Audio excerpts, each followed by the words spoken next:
I don't know if you can tell or whatnot, but it's senior night. Yep, it is indeed senior. How are you guys doing? Good. I wasn't talking to you guys. I was just being a little rhetorical to the audience. I didn't mean to, if you know what I mean. You guys enjoyed the game tonight. I'll tell you that. Highland Hornets are taking on the John Roosevelt Rough Riders tonight. It is indeed senior night, as known by all the people here that are trying to congratulate all the seniors. So we'd like to congratulate the Roosevelt seniors on a sign of courtesy and respect, because that's exactly what you want to do. It is a cold night. Gonna be the first time we'll have cold weather for the foreseeable future. Ooh, it's all overgunned. Looks like they got some shirtless folks in the student section, as you might expect. It's been 2 weeks, but we're back. We're finally back with high school football. We missed ya. I know it was rough having that homecoming festivities that night, but or inside the Barberton Magics, but everything's still all good in the world. So we're playing some high school football tonight. Ain't no denying that. Football goes all the way back there. I got it. Excuse me, folks. Well, please don't excuse the Hornets tonight, hopefully, as we are 6-0. 6-0. That's always a good thing. You know it's gonna work out in our favor, but those upset-minded Rough Riders who sit at a 4-3 record, hey Noah, how are you? Good. How's Miami? Good, good. You missed the games? Why aren't you playing college? We're done good, I think. I don't know.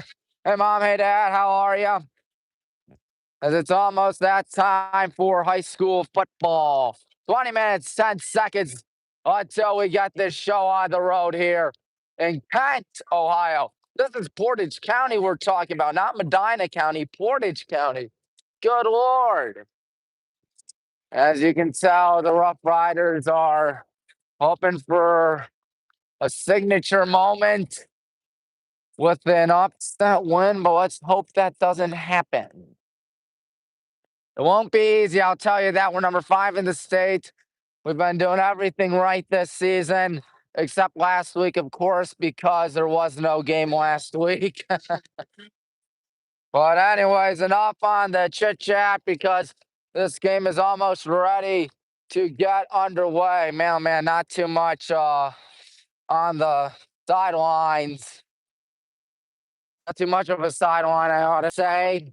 We are ready for some high school football in approximately 19 minutes and 9 seconds. Good evening, everybody. We'll sign on now. Tommy Maroon, WHBW, like button, subscribe button, bell icon. I anticipate a good crowd for us here at Roosevelt Stadium tonight. They renovated this place. I tell you, when I marched here my sophomore year, it was a grass field. They didn't have those buildings out there. I don't think they have plastic seats over to my left, but now they do. So there is that. Excuse me, I'll get you guys. Yep, there we go. It's game time. Yep, you know it.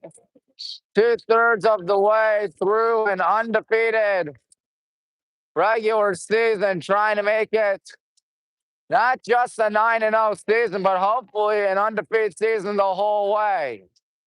Marching band is here, as you might expect, but I'm pretty sure we all expect that. This senior night, Roosevelt's got a lot of seniors out here.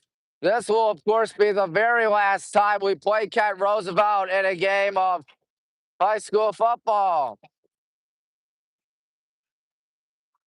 Very sad, in my opinion. Yes, what's up?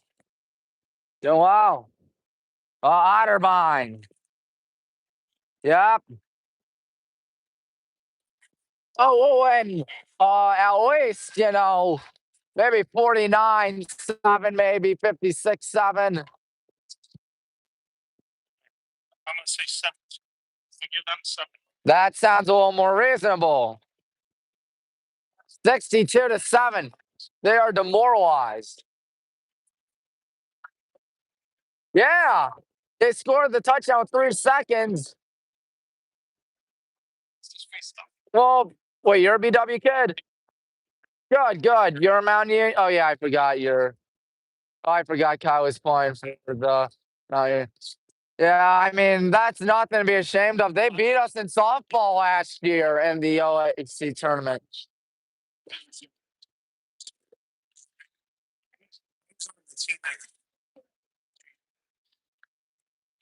To Otterbein, Coach Packard. His final season is what you said. In 01. That could have been tough. Of course, Coach Packard won more games than any other coach in our school's history. More than Lee Tressel. Did you know that? Yeah, Lee Tressel had 155, Bob Packard 156.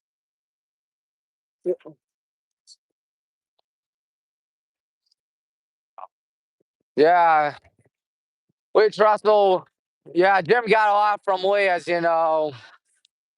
And you also know the Highlands got Kent Roosevelt tonight in a on a chilly Friday night. Don't know where our students are, but we're probably thinking, you know what, it might be a little too far tonight. If it is a little too far, I don't blame them. I would have been surprised if my parents said, you know what, don't go, but they told me to go. And they drove me here, actually. My parents drove me. I'm lazy. Well, it should be a lot of fun. They're still doing senior festivities. Kent Roosevelt, they sit at a 4-3 record, having defeated, let's see here, Ravenna, Ellett, Cuyahoga Falls, and Barberton, losing to Streetsboro, Revere, and Copley. Copley, of course, beat them pretty bad last week by 23. It would not surprise me if this game's a little more ugly than a 23-point affair. Again, sorry for the overconfidence, but the team's just been doing a dandy this season. I'm sure this place would explode if there's an upset tonight. Again, the Rough Riders are thinking they can do it. They really think they have a shot. They're doing the cheerleaders now, honoring the cheerleaders. You see Jonah and Landon practicing right there. It's going to be kind of odd walking around the track instead of the turf because of how little there is. I don't know if you can see it or whatnot. This should be a bunch of entertaining stuff, regardless of who you root for. Just a good crowd out here tonight. Kent Roosevelt, 14 minutes left till they get this show on the road. It is senior night once again, so there is that. On a very cold. Well, the weather's going to be in the 50s tonight, so there is that. Not the worst, but then again, not the best either. Might get worse from here on out, folks. I'll tell you that. The Roosevelt seniors all the way out there. Remember, folks, Kent Roosevelt, as mentioned earlier in the broadcast, this will be the last time we're going out to Portage County to play Roosevelt, at least, because the Rough Riders, on behalf of the Talmadge Blue Devils and the Cuyahoga Falls Black Tigers, once again, not going to be in the Suburban League next season. When I say that, I don't mean American Conference. I mean the whole league altogether. At least we're going to the national side. They're going to the Metro Athletic Conference. That will balloon to, I believe, 11 schools. I was talking about it with Jeff Miller and Mr. John Bailey last night. And what was a phenomenal game when we beat Revere 3-0 in a game of high school girls soccer. If you did not watch that, feel free to hop in and watch it on YouTube. It is on WHBW, but I'm pretty sure we all know that by now. It is cold. I don't know where our students are. But then again, two things. One, the game hasn't even begun yet. And number two, it's kind of a distance. Kind of a distance. If the ball go over the fence over there, that would be bad. Oh boy, it went over the fence. That's not good. What is good is that we should win. Mike Gibbons, the head coach of Highland High School, he's 190. He's dropped 30. That's a 75% winning percentage if my elementary school math doesn't fail me. Yes, he's played 100. He's coached 120 games. And for Ken Roosevelt, they have, let's see here, Cardell Jackson in his third season, leading the Rough Riders. So there is that. Cardell Jackson. Excuse me, folks. Cardell Jackson. His hands are going to be full tonight. I'll tell you that, going up against a school like Highland. But 4-3, they had a week to play last week, albeit losing by 23 to Copley. I'll be honest, I like your odds tonight. An extra week to prepare for Kent Roosevelt. Landon Kuzma once again right there with Jonah Kauza practicing their kicks. They're looking forward to tonight. And Landon's going to be looking forward next week on Monday when we take on the Austintown Fitch Falcons in a game of high school boys soccer. That'll be a good game between two very good schools. Winner will go to Hudson, loser will not. We're hosting it, thank God. I wouldn't want to go to Austintown Fitch, otherwise known as the Inzer Belt. So we're still waiting for things to get up and running. Chilly night, if I were to speak for myself. Mrs. Grissom, Mr. Grissom. Yep, should be fun.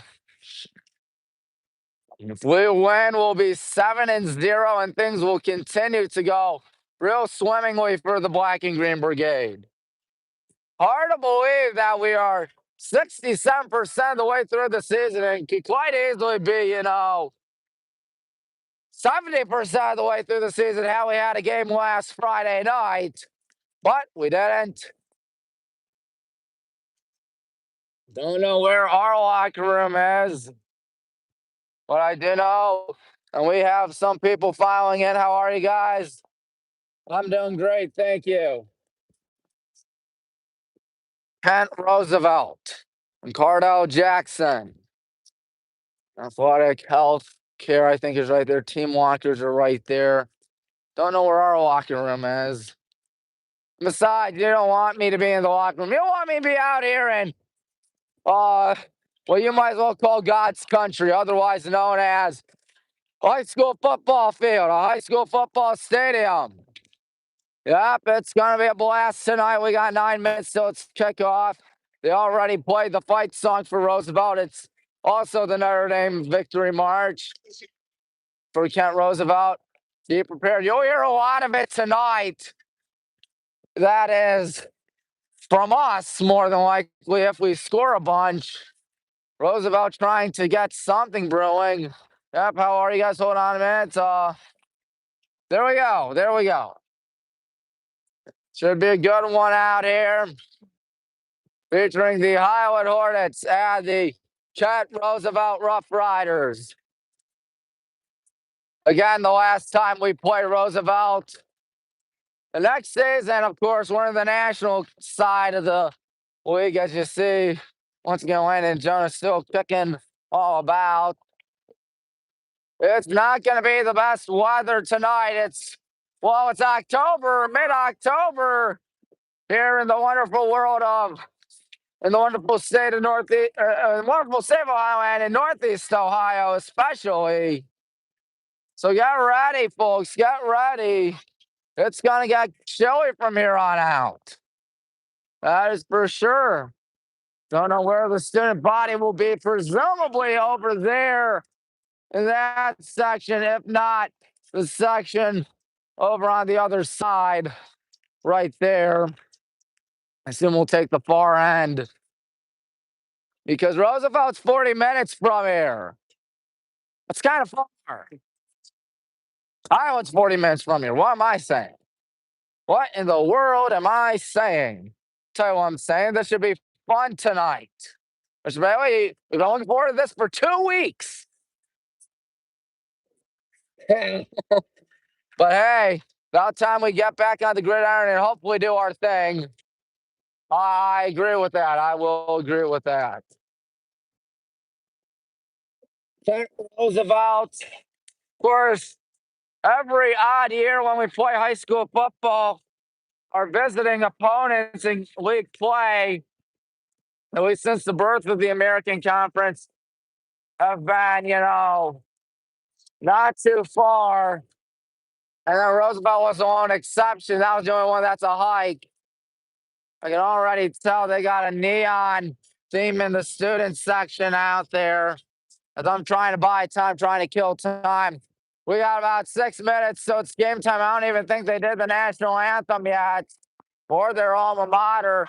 And of course, neither team has entered onto the field.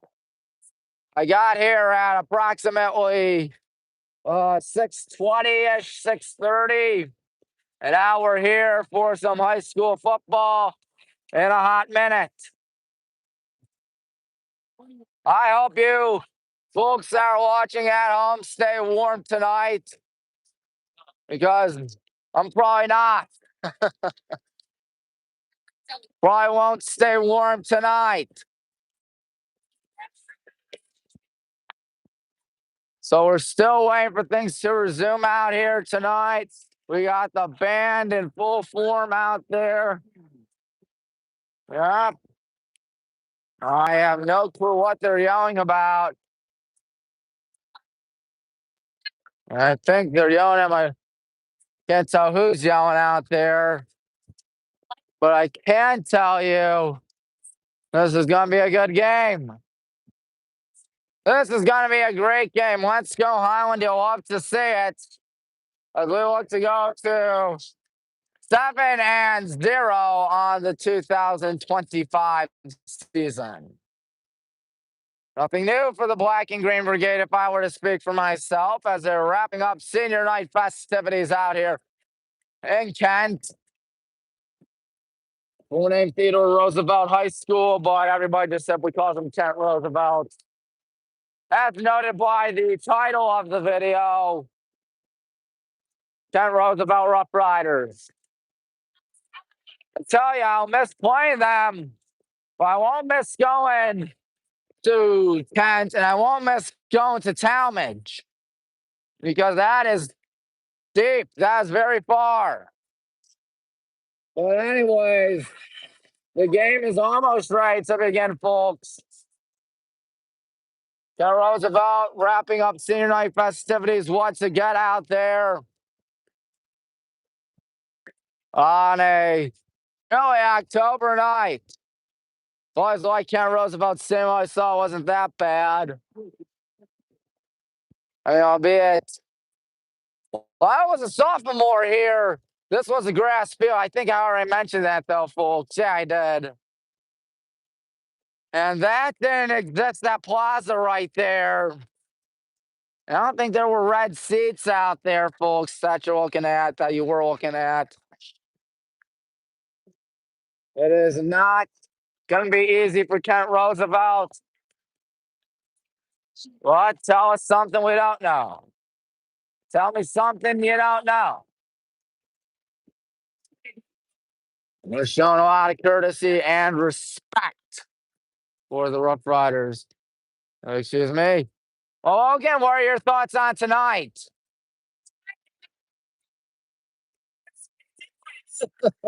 I agree.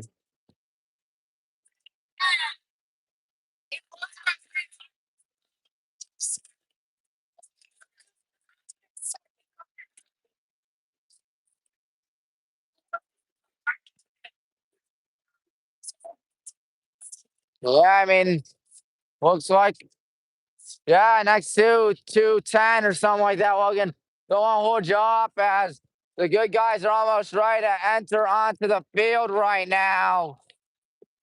I think we're almost ready to begin this, baby. Looks like Casey Miser's got the H flag. I can't tell who's got the American. I think that might be Luke Girding. Here we go. Well, we missed Highland football for 2 weeks, and 2 weeks. Hopefully it won't be a bit of a hangover, folks. So Luke Girding does indeed have the American flag, and Casey Miser with the H. Everybody trying to squeeze in an extra prayer or two. They're doing the Roosevelt alma mater meanwhile. Everybody praying. The American flag is on the other side of the field. So there is that. The officials have made their way out there tonight.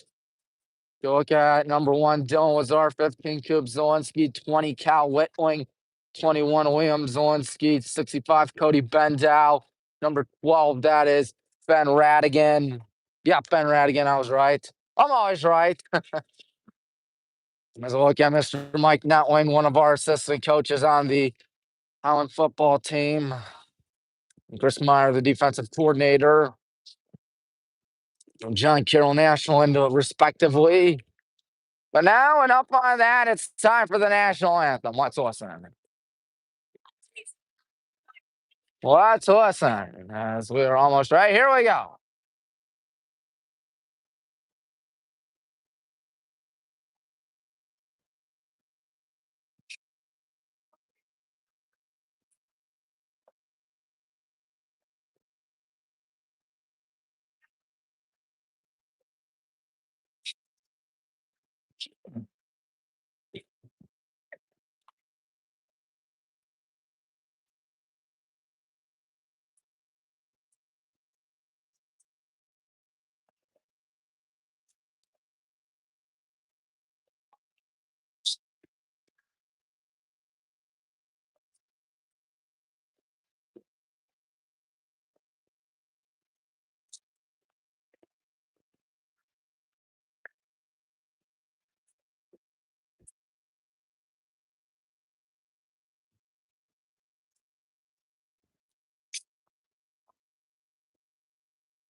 Of course, a good cheer for the national anthem. Why not? Why not? Well, some guys are a little bit banged up, including number 50, Kane Taylor. And number 55, that'll be Sean Sender, I think. 29, Colton Winston out. 51, Connor Howman also out. Judging by looks of it. Number 67, don't know who that is. But also, number 22, Chatham Phillip is out as well. So the Rough Riders will enter. I don't know the field. Don't know what happened. Coin toss I once again arrived here relatively late. We're always fashionably late. 8:01 p.m. as they said in SpongeBob. Well, here comes Kent Roosevelt. They got smoke and stuff. Wow. Joy BW has smoke. Well, it's one thing to have smoke and a bunch of effects. It's another thing to have something on the gridiron. Nick, Evan, and Jake are talking right there. Are we kicking off or are we receiving? I believe we are kicking off. I want to say I see Dylan Lazar right there. Ben Radigan, number 11. That would be Chris Metzger. Looks like we might be kicking off, and sure enough, we will be. On a glorious Friday night. Where else would you rather spend a Friday night than in a place like Northeast Ohio? Should be a dandy. At least for us. Roosevelt gets the ball to start off this ball game. Led by Stars senior quarterback Gavin Peeps. He's 6'5", 180. As Roosevelt 4-3, looking for what would be nothing else but the upset of the season. Things won't be easy for Kent, but they think they have what it takes. Let's hope they don't. You know me, always paranoid about things. Jonah Calza got to kick off for the Black and Green Brigade out here. Weather once again going to be in the 50s. Looks like they got Jaden Portis set back to return it on behalf of Teddy Macaroni. Either that or number 6, Justin Green. But regardless, this game's almost ready to begin. And here we go. Hornets, Rough Riders, opening kickoff underway. Jump puts a strong leg into that. Nobody's going to touch it. Great to have you aboard, Time Racer play-by-play announcer. All right, so once again, it's Gavin Peeps. The dude is 6'5". He's got 5 inches more than Grady Gibb, who stands at 6 feet. But does he have the weapons like Grady Gibb? Does he have the accuracy like Grady Gibb? That will be a question we will find out about in about soon. So the Rough Riders will start at the 20-yard line. First down, set to go. Looks like Peeps is under center in a single back set. Number 9, Mekhi Jones is the running back. Oh, they might do a jet sweep, and they do, and that'll be for a gain of about 4. Looks like they might have a triple option or something like that. That's my only way I can describe it. 3 yards in plot of turf pellets. Second down at 7. Second down at 6, excuse me.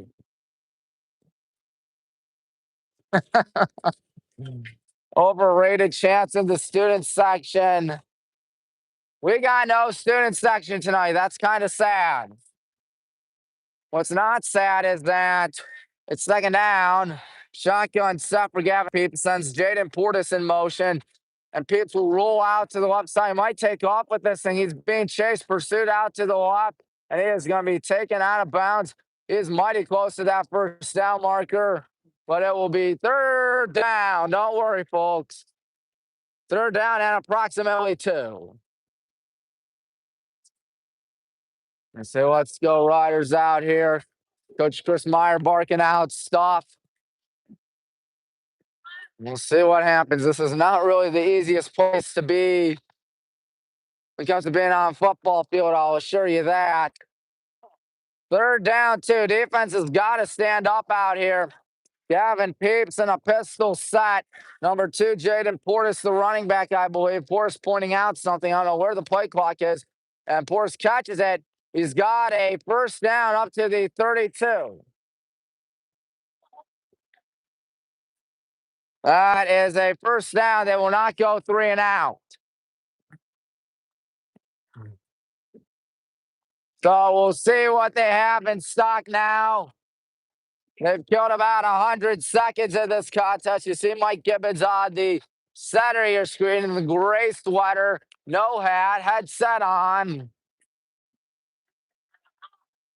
That's number 9, the running back. That would be Mekhi Jones. And Jones moves to the right. Coach Gibbons barking out stuff as Jones goes up the middle. Jones hit hard. And he will get about 2 yards out of that. Looked like number 65, Cody Bendow, was for the stop right there. Well, that's the concerning thing. I mean, albeit they got the ball to start off the game. Yes, Mr. Miser. Thank you so much. That means a lot. That means a lot. Thank you. Second down, 8 to go. We'll see what they can do out here. Peeps and Pistol has only been 1 for 1 tonight. Looks like number 9, Jones, is in the backfield, 5'9". Roll out to the left side. He's going to throw this one sidearm. That pass is caught. And Cal Whitling's got him down. And Roosevelt already threatening out here. So they are very close to midfield. So this game with 9 minutes, 11 seconds left in the first quarter. Maybe this won't be as easy after all. I hope otherwise. It's still too early. We've only played once again 2 minutes 49 seconds of this contest. Clock is stopped. Again, there is no play clock out here, which is kind of odd. Looks like they're under center. Here comes a sweep towards, a sweep over on the left side. He's lucky to get about 2. Second down, 8 to go. So they are at midfield now. Kent Roosevelt is on the right side of midfield and the wrong side of midfield for us. Number 3 minutes gone by. Peeps and a pistol might send Jones to the side of him like he has been doing a lot tonight. Second out, 7 to go. We'll see what happens out here. Pistol looking to pass over the middle, and that one's incomplete. Incomplete. J-Mo Gordon's all over number 21, Brock Catalucci. All over him, the tight end, who is a junior. It's third down and about 7. Good night out here in Kent, Ohio. 8:28 in this first quarter. Mr. Miser gave me this, by the way. BW shirt from Mr. Miser. Yeah, as he looks to pass. Peeps gonna fire one. That's right over the head of Chris Metzger. 4th down and 7, and I assume that they will punt once they feel like they want to go for it. And they will not. There's Luke Girding back there to return. So much for a threat by the Rough Riders, at least for now. Peeps is a punter, I guess. Lines up back. Might want to watch out for a fake. I'm always paranoid about a fake, folks. But Peeps is waiting. Here's a snap. We're going to try to go after it. There's a good punt. Girding says, I don't want to touch it, as it will go inside the 15 and then take some spins in our favor to the 12-yard line. Give me Gibb. Give me Grady Gibb. 3 minutes, 46 seconds elapsed in the ball game. A good defensive stop after what looked to be a threat by the Kent Roosevelt Rough Riders, but that threat snuffed out immediately. Courtesy of dudes like number 44, Luke Grillis, right there. And number 20, Cal Wetwig. And number 2, of course, J-Mo Gordon, our star linebacker. First down, 10 to go. It's a jersey theme in the small student section out there. As here's the quick pass to Luke Girding, who makes the catch. Luke Girding trying to put on some fancy moves. He didn't get much. 2 yards to be exact. It's second down and 8. 4 minutes through the ball game. 0-0. As you might expect in the game so early on. And it was a 4-yard gain, excuse me, scoreboard updates. Hornets on the stop. As it looks like we were in pistol. Casey Miser's hungry. And it looks like he is actually waiting and sending him in motion. It's Casey Miser. Gibbs going to keep this one. Grady Gibb falls forward. I think he's mighty close to the first down marker. Nope, he is not going to get it. Third down, I believe. No, first down. Scoreboard right there. 7.1. It said third down, but then it switched to first down. 7-17 in the first quarter. Nobody has scored yet. We're trying to change it fast. Here we go. Pistol set. Casey has not touched the rock at all today. That will change here with a good run. Casey Miser, first down, I believe, to about the 34-yard line. Either that, yeah, it is a first down. So hard to tell when you're down on the field. First down, 10 to go. Ball at the 34. Good guys break call. Evan Faust playing tight end. Nick Dubkowski on the far side. Nick Weber near. Luke Girding, slot man, left side. Might be a pass here. Miser in motion. Gibb does pass. Grady looking. Grady flushed out right. He's going to take off with this and get mighty good gain pass midfield. He is hit hard. And he gets back up. He gets a perfect 10 from the judges as he is down at about well past midfield. That is a first down and a 2 to go along with it. At the 45-yard line. First down and 10 for the good guys. Casey in the backfield as Grady is in pistol. Quick pass. Jake Weber's got it. Jake Weber down the sideline. Jake Weber still going. He's out of bounds at about the 16, maybe the 15. They'll say the 15. That is a good play there. You know, Grady loves his bubble screens, and you know they can't stop it. When you can't stop it, that ain't good if you're the defense, I'll tell you that.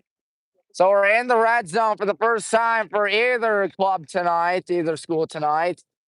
Grady gives one to Casey up the middle, up at the 10. He spins. He's still going. Casey Miser, are you kidding me? Touchdown, Casey Miser. He's done it again. And we attack first about halfway through the first quarter. The fight song plays. And things are looking good again. And for the 7th consecutive game, the Highland Hornets attack first. It will be Jonah Calza on for the PAT. Jonah, spot being one of the best kickers in the state. He has shown some inconsistency. Seeing what he's got in stock out here. Takes a deep breath. He's got the kick in the air, and he's got it. What inconsistency, says Jonah Calza. I can make PATs like they're going outside. That's exactly what he did there. That's all courtesy of some good plays. Grady Gibb doing his thing. And of course, who could possibly forget Jake Weber on that reception? Who could possibly forget the Casey 14-yard scramble? Casey Miser is 4 touchdowns away from a county record for most touchdowns in a football career. As Jonah Calza will indeed kick off. 5:46 left in Q1. Rough Riders may be in for a long night all of a sudden, as we expected. You know me, I'm the most paranoid man to ever live. But still, looks like number 5, that'd be Teddy Macaron. Macaron and Jaden Portis set back to return it. Jonah's ready to boot this baby off. Remember, folks, next week we're going to Revere to play the Minutemen, and then after that, senior night against Cuyahoga Falls, and that's a home playoff game 2 weeks later. Jonah with a little pooch kick. They're not ready for it. Up the middle and down at about the 45. So almost a trick play right there. Didn't work out in our favor, but that's what the defense is here for. First down, 10 to go. First down and 10 at the 41-yard line. The line getting a pep talk. There's 58 Spencer Marquis. He's the center for the good guys. He's done himself a dandy of a job this season. Who hasn't? Here it comes. First down and 10 from the 42. And a shotgun set. Here's Gavin Peeps. Peeps. Handoff up the middle. He's lucky to get anything out of that. Number 9, Makai Jones. Second down. Second down, they'll say about 10. Don't know where everybody's going. About 50 some odd people now. It's at 43. Second down, 10 to go. We'll see what the defense has in stock. Oh, over 5 minutes, so it's the end of the first. Looks like number 4 is in for them. That would be Keyshawn Talbert. Peeps goes for the deep one, and that's way too deep. Oh, boy, he was looking for Tyler Ellington, and Ellington really had Williams-Zawinski honest there. It's third down, however, and time.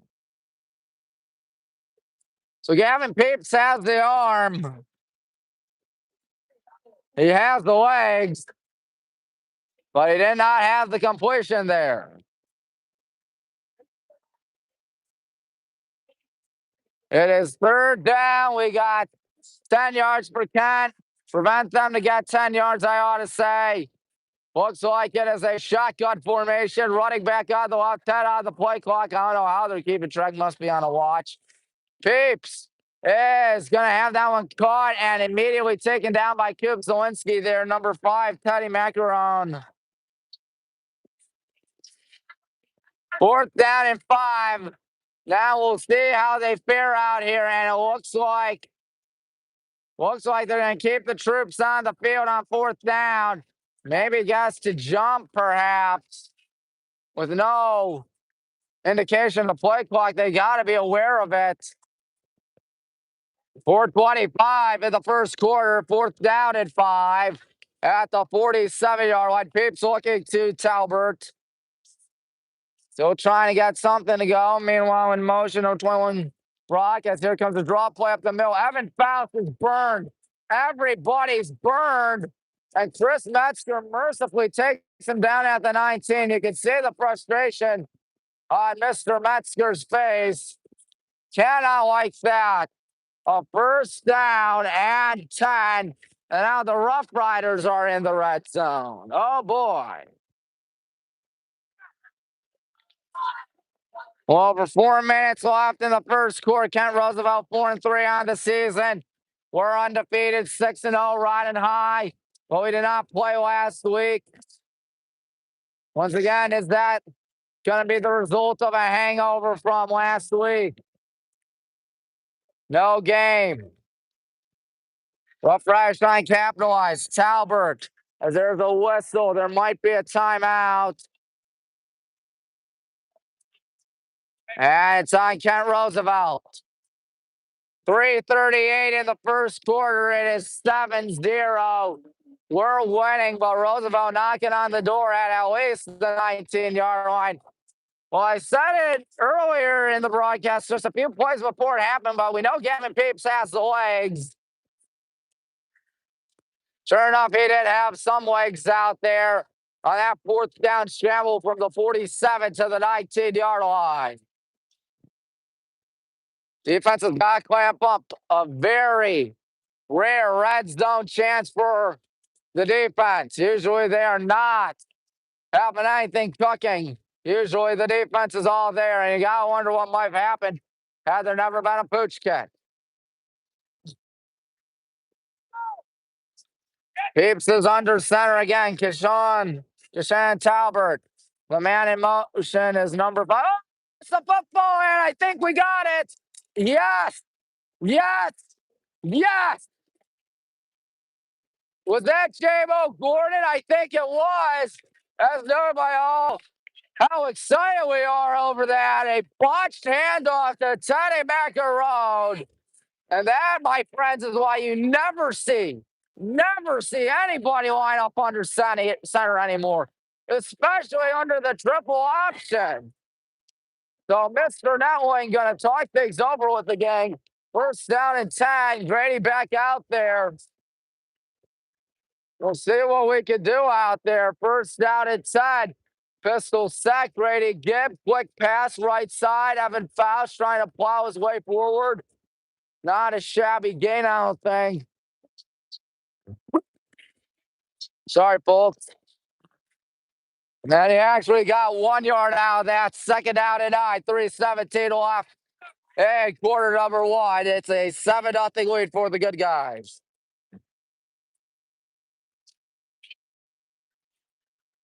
Over 3 minutes to go in the first quarter.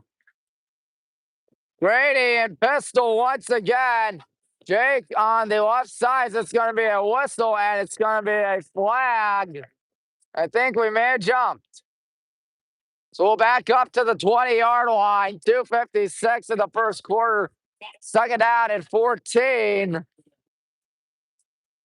Obviously, it's not the end of the world You got Landon Kuzma, worst case scenario, Landon a great punter, as we know by now. I've been talking to Landon lately. I told him we can't see him out there that much for the rest of the season. That means there'll be fourth down and punting time. Gotta hurry. Play clock dying. Grady, 5, 4, 3. And he's going to hand one off to Casey. Casey with a lot of turf in front of him. He's showcasing some fancy moves. Turns it down the left sideline and has a massive first down past midfield. What a run there by Casey. He's doing his thing out there. He's really doing his thing. As we're at the 47 of the Rough Riders. 2-2-2 left in the first quarter. I don't know why they're saying overrated, because clearly Casey just burned him again. 5 receivers set. Casey might be the dude in motion. He's a slot man out here. Here we go. Grady all alone in the backfield. He will keep this one up the middle, and Grady slammed down at the 41, maybe the 40. Gain of 6 on that. Second out and 4. On the student section is right there. Not too many people here tonight. Kind of disappointing, but also kind of understanding. Say that's mine, by the way. As it is second down and 4 under 2 minutes. Grady winding up in a pistol formation, girding in motion, but the give is to Casey on the left side. Why not? Casey's still going. He's got a first down up to the 33-yard line. Good run by the superstar senior. It is first down at 10, under 100 seconds. So it's time to get this first quarter in the books. Grady breaks the gang up in a minute. We'll see what happens. Pistol set there yet to stop Casey. Jake Weber, left side, right side, your screen on the left side of the formation. Man in motion. Grady, he's got a wide alone. Jake Weber, he's not going to fail on this one. Touchdown. Jake Weber almost making it look almost too easy out there. As did Grady, as we got ourselves a 2-touchdown lead with 65 seconds. How about that? How about the junior, Jake Weber, right there? He's all happy. He always stands at 5'11", only weighs 155, but man, oh man, that dude is pretty impressive. If you're Kent Roosevelt, you gotta be kicking yourself. You had a shot at tying the game, and you fumble the ball inside the red zone. And all of a sudden, the momentum has really been swung over on our side, if it hasn't been already. Jonah drills the PAT, thus making it 14-0. Dan Miller, of course, does the snapping, and Grady Gibb does the holding.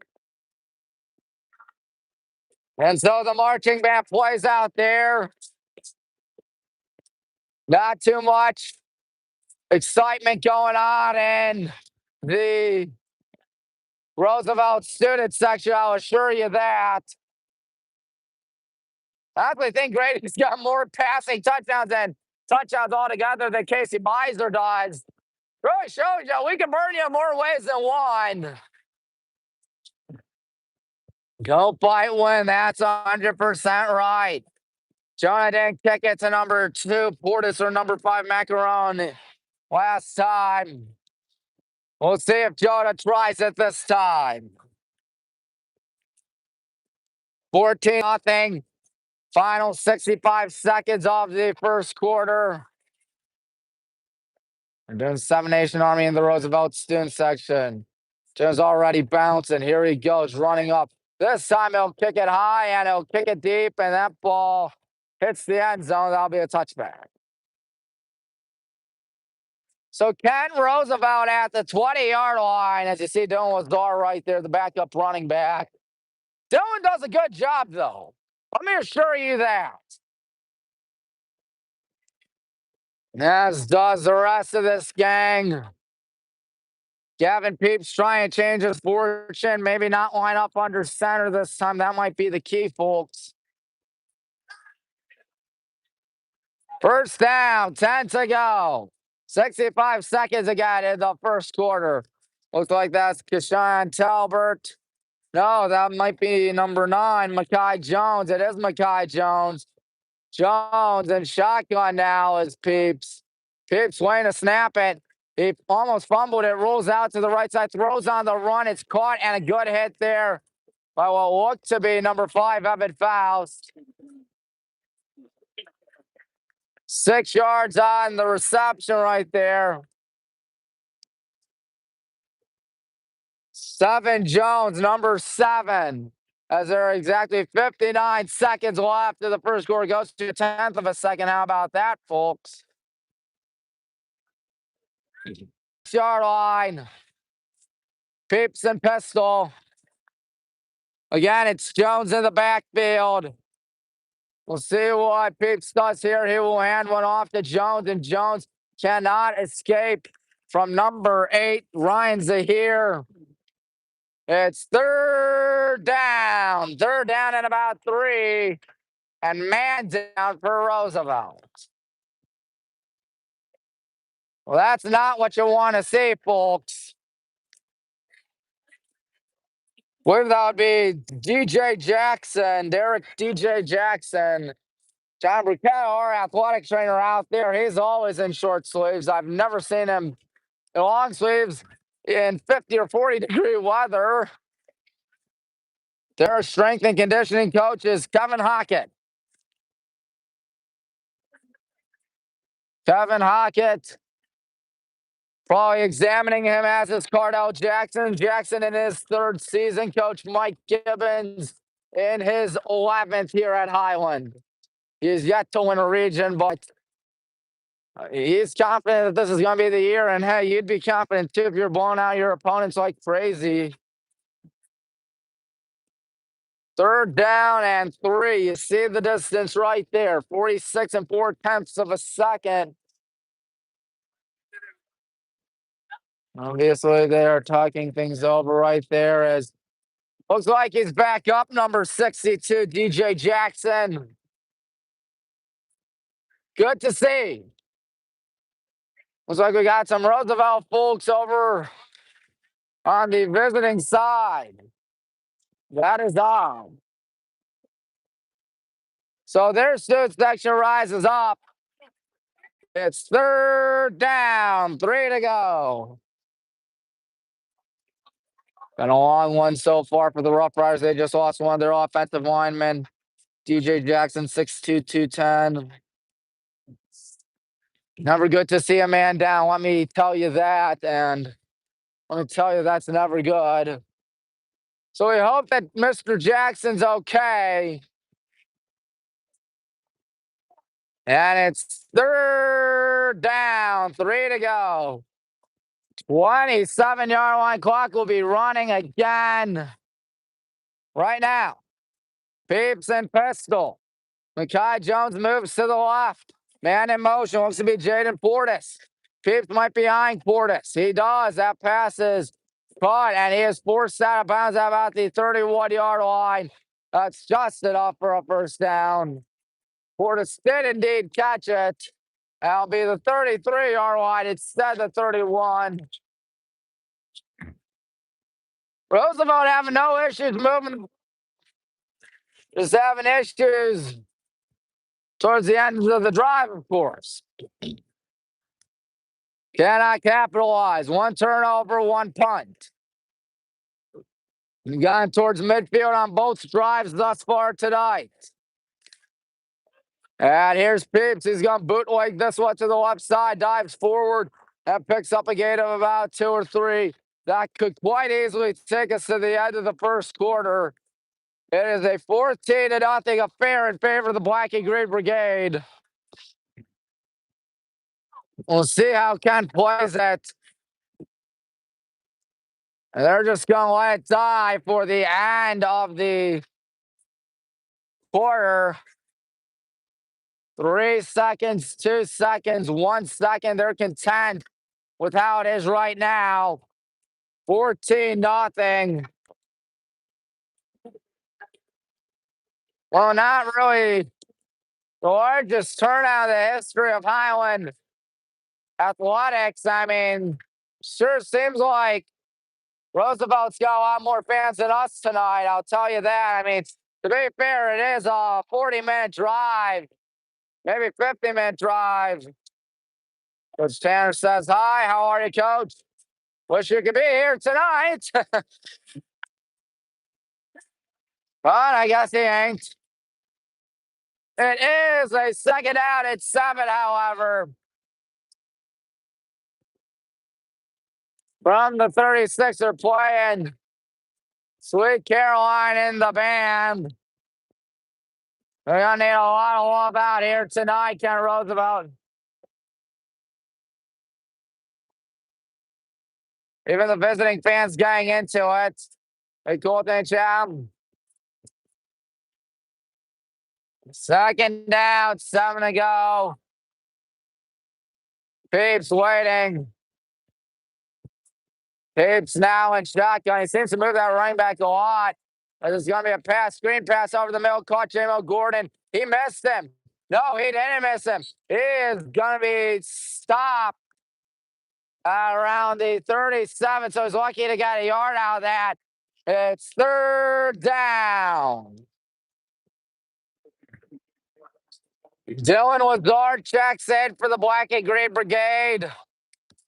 Dylan does a good job, as we know by now. Third down, 6 to go at the 37-yard line. We'll see what the Rough Riders have in stock. Williams-Zielinski moves towards the left side from where I'm looking at. Peeps waiting. Low snap, looks to pass. He's got time. Fires one over the middle. Good job to break it up there by Dylan. He was trying to go for Jaden Portis again. He's been his money man so far tonight. But he did not get complete. Fourth down. They might be keeping the troops out of the field. They're already 1 for 1 on fourth downs tonight. Try and go 2 for 2, perhaps. Cody Bendow checks in. Peeps ain't gonna punt. Well, hey, looks like he's not. He's got 4 receivers, man in motion. He's gonna roll out to the right side. He's gonna fire one deep, and that pass is intercepted. Williams-Zielinski, it's an arm punt. It is an arm punt. That's what it is. Maybe Gavin Peeps meant to do that, so he can pit us back. First down and 10, 59 seconds elapsed in the second quarter. Williams-Zielinski on a nice interception on fourth down, showing the Ken Roosevelt drive. Hey, it's better than knocking it down, in my opinion, because if you knock it down, who knows what could happen. Coach Marion at the gang. First down and 10, our best field positioning tonight at the 34-yard line. And it looks like it will be a handoff to Casey. He's really having himself a whale of a game. No, Dylan Lazar left side. Good run by Dylan. Dylan did not pick up the first, though. As it's second down and a little bit, I think. Second down and 1. Casey having a breather out there. As Dylan, the 5'8" senior running back, is in. Second down 1 from the 43. Grady gonna bootleg this one left side. He's got first down. He's got a lot more. Grady Gibb down the sideline at the 30, juking out a man. He's down at the 28. What a run there by Grady Gibb. As the good guys are threatening once again. 84 seconds through the second quarter. We got the ball second half. It was down at the 18, actually, not the 28. Excuse me. First down, 10 to go at the 18. About 90 seconds gone by in the second quarter. Ben Radigan and Nick Dubkowski on the right side. Grady waiting. Sends Girding in motion. Gird goes towards the left side up to the 15, 14, 13, 12, 11. Right side on that was Luke. He picked up 7. It's second out at 3. Grady doing well tonight. Had a monster touchdown pass to Jake Weber. Sorry again, folks. I'm not sorry for the fact that we're up 14-0 on Roosevelt. Oh, Grady's passing. Nick Dubkowski, touchdown. Oh, he just burned Jaden Portis. He can't believe it. He thought that might have been a flag.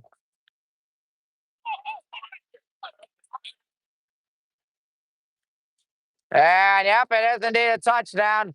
Coach Gibbons was looking around, wondering what on earth was going on. And I tell you what was going on. A touchdown was going on. So now it's Jonah.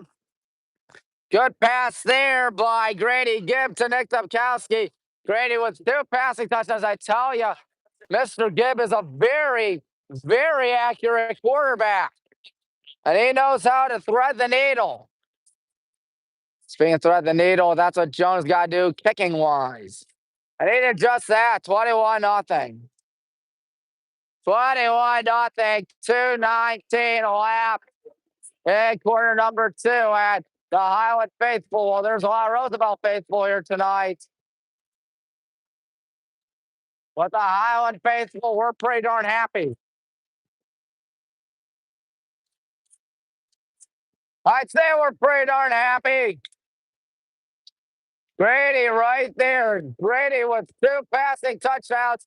The play of the drive, I'd say, would be that giant first down run by Grady at the 30 or to the 18-yard line. And then Dylan Lazar got a 7-yard gain, and then Grady went to Nick. Nick had himself another good one. What's up, Tommy? Oh, not much, RKO. Good. Obviously good. We're up 3 touchdowns on Ken. You'd be feeling good too if your team was up 3 touchdowns on the Rough Riders. So now it's time for Jonah to kick this one off. 2:19 gone by in the second quarter. Jonah runs up. And that kick is going to be caught at the 2-yard line. They might try the end around or maybe not. Getting up to about the 25-yard line there was number 2, Jaden Portis. They'll stay the 24. So they killed about 10 seconds in the process. First down at 10. Kevin Peep struggling out here. He's 1 for 2 on 4th downs tonight. Running for a massive first down with that next play on a sweep under center. It was botched. And then the other 4th down, he just threw an arm punt to William Zawinski. First down and 10 for Roosevelt. Number 4 is the running back. That's Kashan Talbert. Oh, did someone jump? Who was it? Was it Luke Drillis? It might have been. Yep. Well, I'll be honest, we have not made too many stupid mistakes over the last few games. But still, that's bound to drive everybody on the sideline nuts.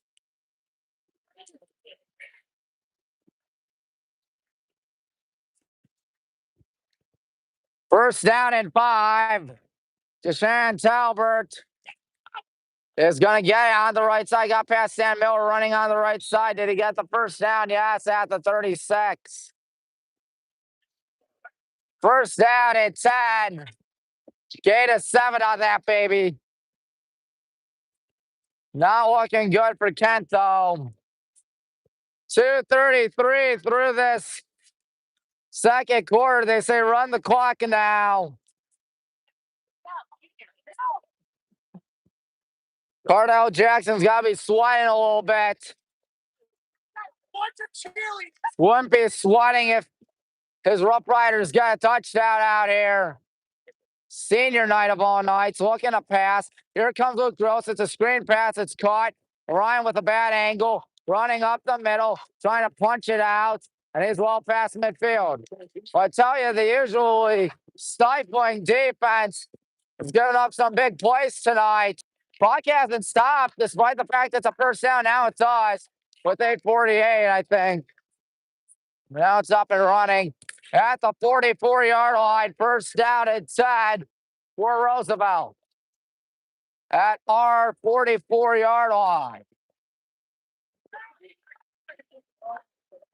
And Peeps will hand one off up the middle. And that'll be for a gain of about 1. Deshaun Talbert. Deshaun tried his best, but couldn't get much cooking. Second down. There's about 8. 8:08 in the second quarter. And, of course, the first half. They're at the 42 of ours, Ken. Here they go. Shotgun set. Talbert on the left. Peeps to pass. Peeps in trouble. Peeps running for his life. He's looking, throws one on the run. That was broken up by Cal Whitling. Good job by Cal to break one up from Tyler Ellington, but he might hurt Mr. Ellington in the process. Clutching on to something. It'll be third down and 8. Tyler Ellington tried to catch it, but Cal Whitling jarred it loose. It was incomplete. It was not a fumble. How's the visit? Good. Up. It was Corn BW with Coach Gibbs and the gang. Coach Jamie Gibbs, one of the best wrestling coaches in Division III.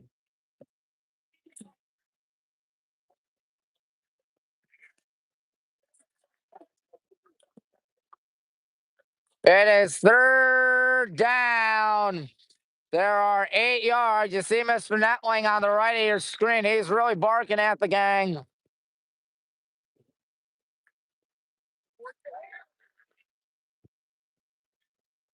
Here we go. Cal might be blitzing out here, or maybe not, as here's Pibbs to pass.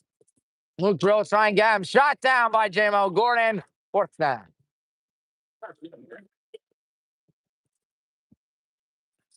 That means they will either go for it for the third time tonight or punt it. And I assume they'll probably go for it.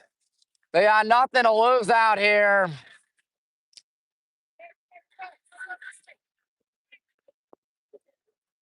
$7:39 in the second quarter. Here they go, looking towards the sideline. Here's Peeps, a 6'5 senior. 7:39 again left, so we're not even halfway through the second quarter. Peeps waiting, takes a snap. Somebody took a timeout. That was Cardell Jackson. We have to add 2 seconds back on the clock, as there was 7:39 left when he snapped it.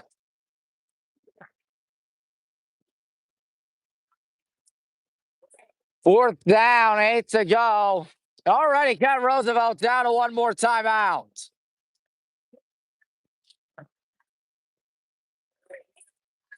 The guys talking things over right there. Mr. Meyer telling us what to do.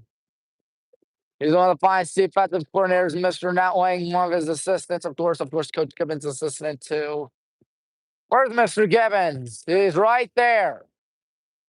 Again, in the gray sweater, no hat tonight. He's never wearing a hat, I'll tell you that.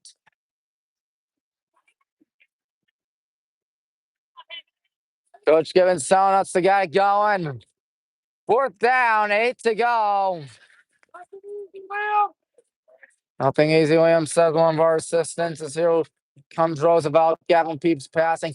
Peeps is going to try to take off. He gets by Luke Gross miraculously. Here's one to that happens, and that pass is, oh my goodness, it's caught at the 23. That's going to drive everybody crazy. That should have been a disaster. And instead, they made something of what should have been nothing. First down and 10 for the 22-yard line.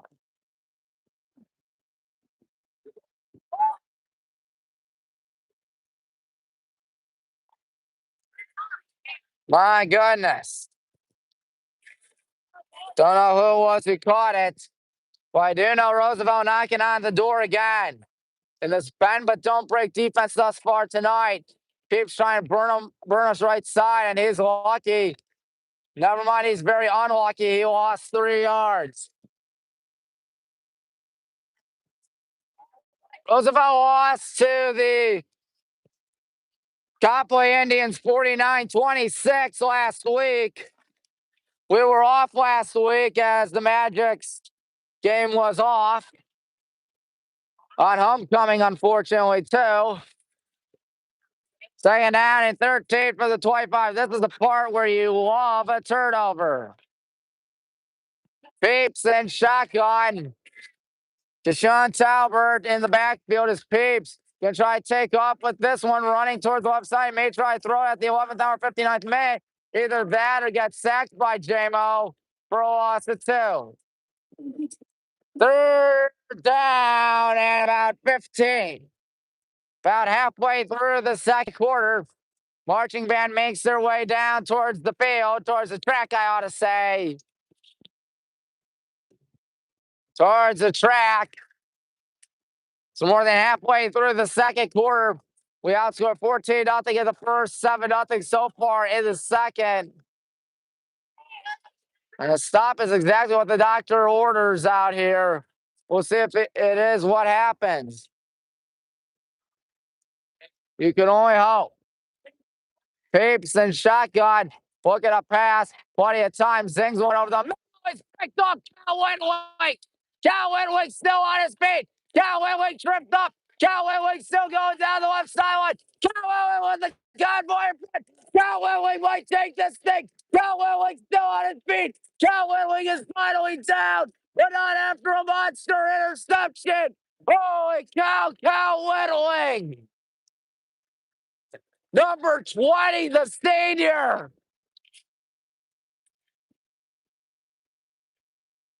Cal Wenwick with the run of his life. As he gets all the way inside the 10, that is the definition of bend but don't break. We've been doing it a lot tonight.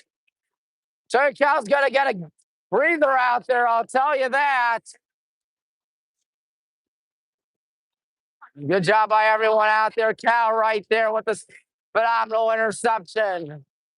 He's going to want high fives out there. First down and 10. Shotgun. Casey. Counter play. He's got it. Touchdown. 10 yards. Easy for Casey Miser. Isn't anything easy for Casey. He's got 2 touchdowns tonight. The Mr. Football candidate for me at the beginning of the season. So it was all set up by Cal, who's going to have to get back out there. Because, of course, there was, what do you call it? There will be the fact that we will be kicking off again. John's going to try it to be 4 for 4 tonight. 27-0 our score right now. And here comes the snap. Here comes the kick. Here comes the PAT right through Main Street. So the marching band plays the fight song out there.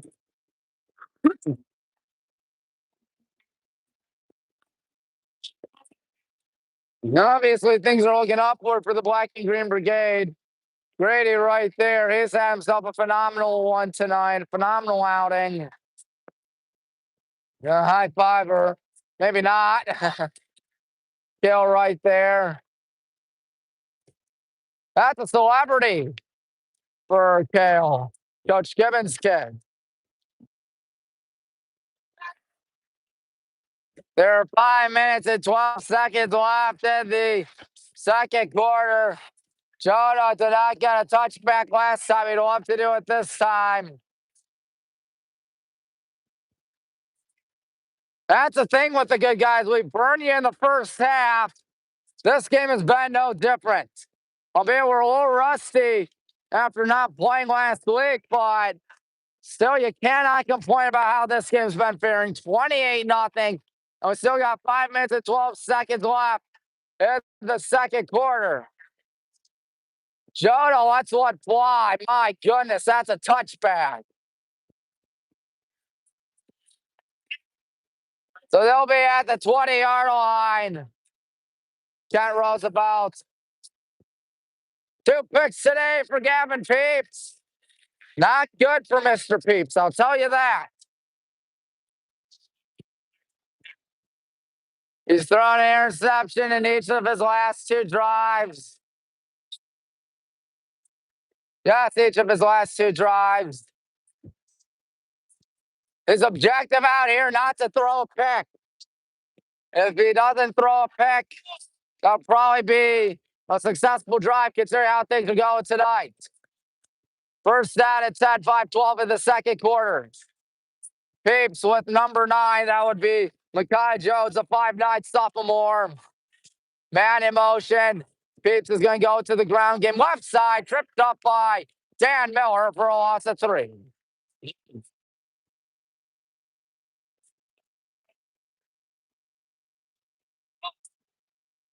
Second out at 13.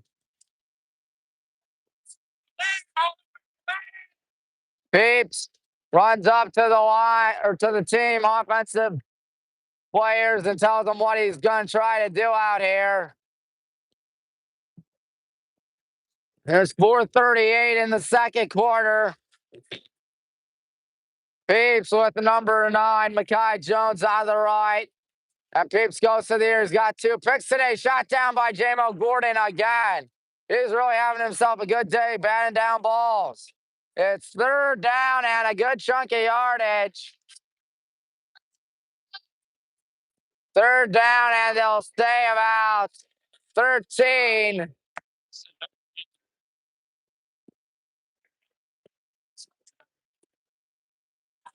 Might be a lot of Rough Riders heading for the exit sooner rather than later. Unless, of course, you're a faithful fan. Hopefully they're faithful. Anything can happen, but when you're down 4 touchdowns to a team that's highly ranked in the state, odds aren't really against you. Odds aren't really in favor of you. Peeps is just going to toss one aside. Dan's looking for intentional grounding. They'll just say it's incomplete. But I think he was well out of pocket. But there was no receiver in the vicinity.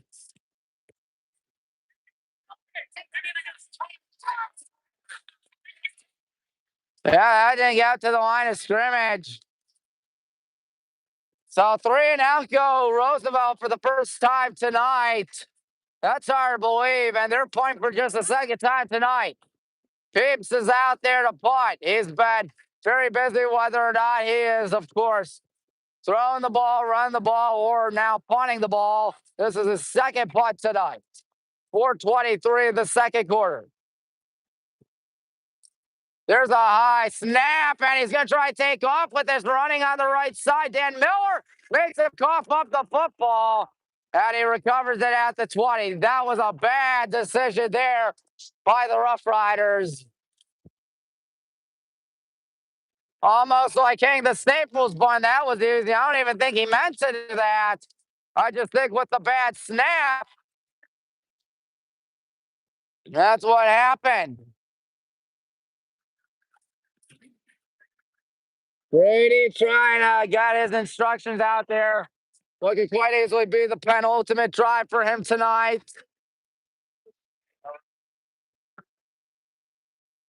First down and 10 already inside the red zone. You'll want to give it to Casey. You know that for a fact. Dan Miller playing tight end out here. Girding on the right side. It's a keeper. Grady Gibb up to the 15. He's still on his feet over the middle, diving forward to the 6-yard line. That's first down and goal.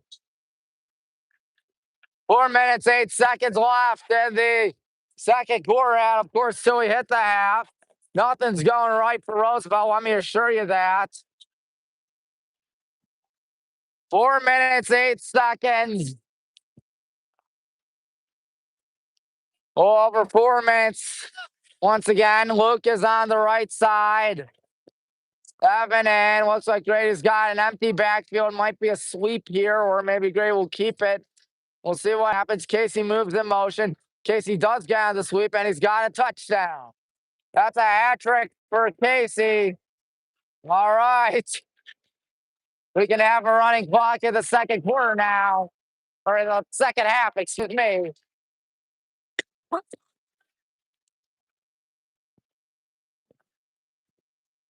So there is that. Nice little 6-yard run for Casey. He's got a hat trick tonight, which means he's too short of the county record. Landon Kuzma is now in for Jonah Calza. Landon looking to make it 35-0 out here. Dan snaps it. Grady holds it. Landon kicks it right on through. No, he missed it. He missed it. That was a strong kick. Maybe a little too strong. Almost like you were holding down the power button too much in college football. It happens. So, what will happen next? You might be wondering. I'll tell you what will happen next. The fact that Landon or Jonah will be kicking off. There's still 3:49 left in the second quarter, so they still got time to prevent the running clock from being in effect. But then again, we do get the ball to start off the second half. Landon might be kicking some frustration into that football, folks.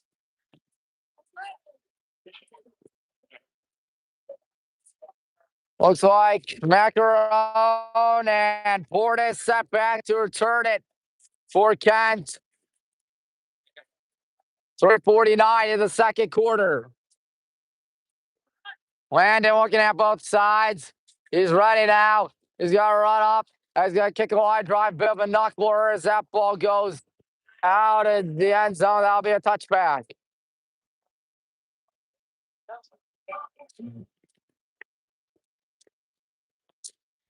So the marching band playing out there.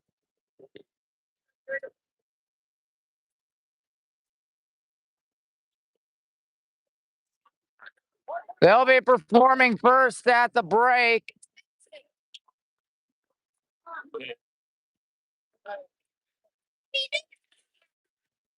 So here comes Gavin Peeps having a rough day at the office.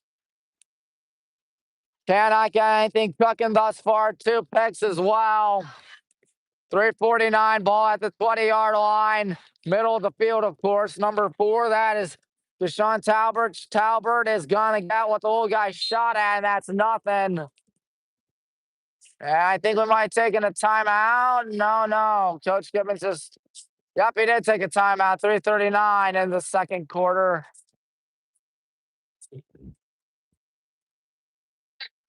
So 34-0.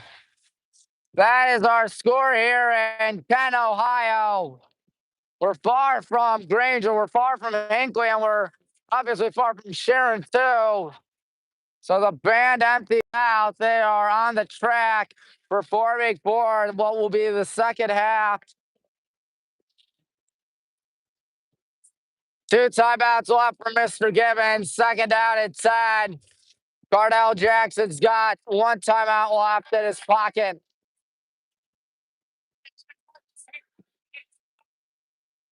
Peeps talking with his players out there. Second down, 10 to go. Number 4, Keshawn Talbert on the right side.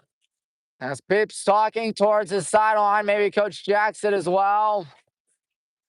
Shotgun. We'll see what they have in stock out here. And here comes Peeps taking the snap, looking to pass with Gross, bringing on the Hayes. That pass is deep, and that pass is overshot, intended for Jaden Forrest. He burned our dudes out there, but you can only do so much. Again, Gavin Peeps showcasing that he's got an arm tonight. 2 overthrows, 1 arm punt. But otherwise, not much. Mr. Gibbons right there on the sideline, of course, as it's third down.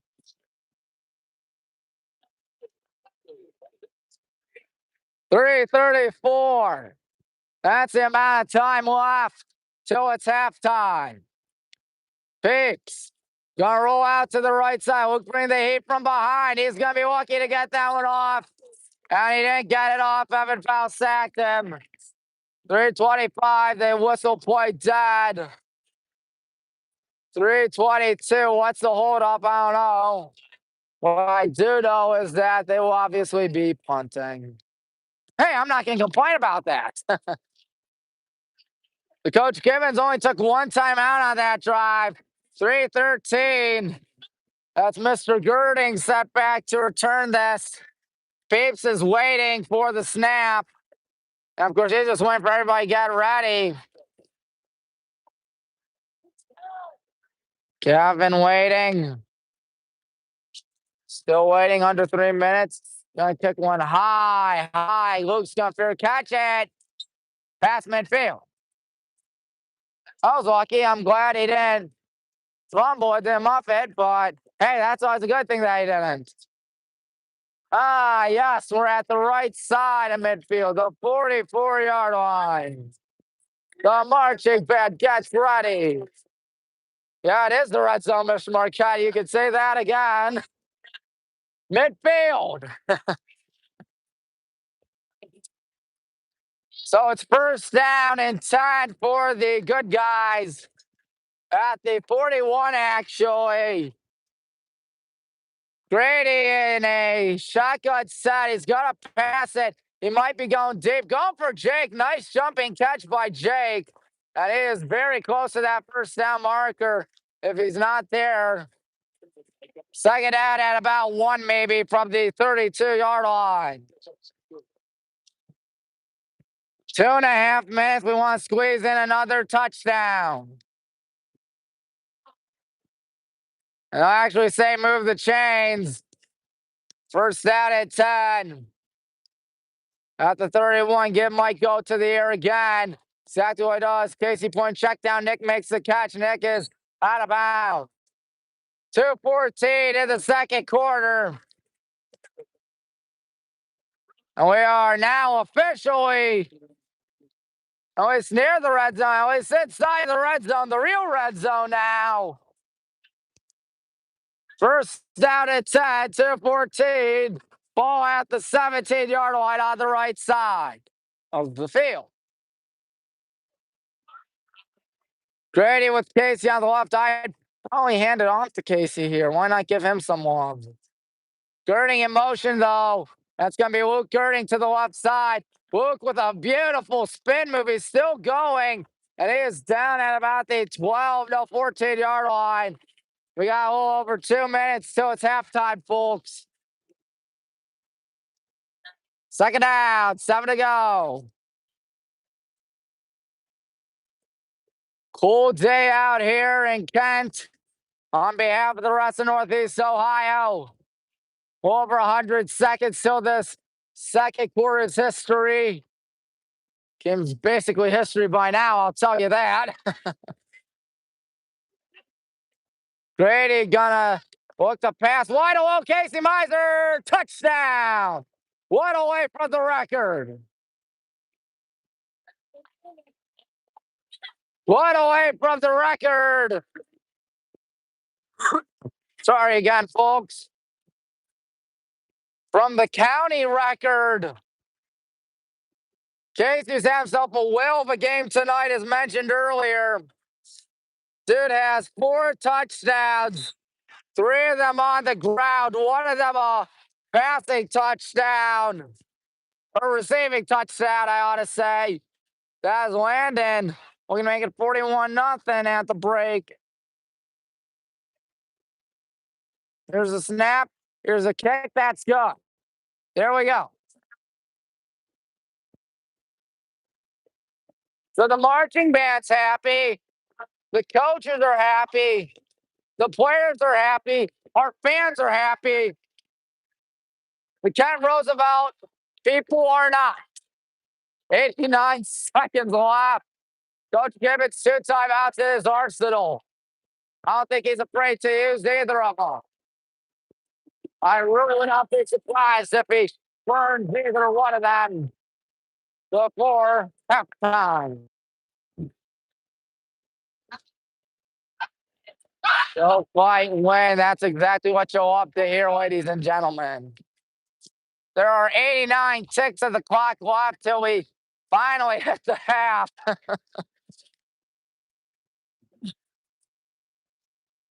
Been a long night so far for Kent. Roosevelt, Hornets, and Macaron will return. Landon, 89 seconds once again. Cheerleaders high up in the air. My goodness, I couldn't do that. I'm afraid of heights. That's a good kick by Landon Kuzma. So Grady Gibb is perfect in the air tonight. Perfect throwing tonight. Yet to throw an incompletion. And Casey just had a receiving touchdown. He has 4 touchdowns, I believe. Yes, a hat trick on the ground. 1 receiving.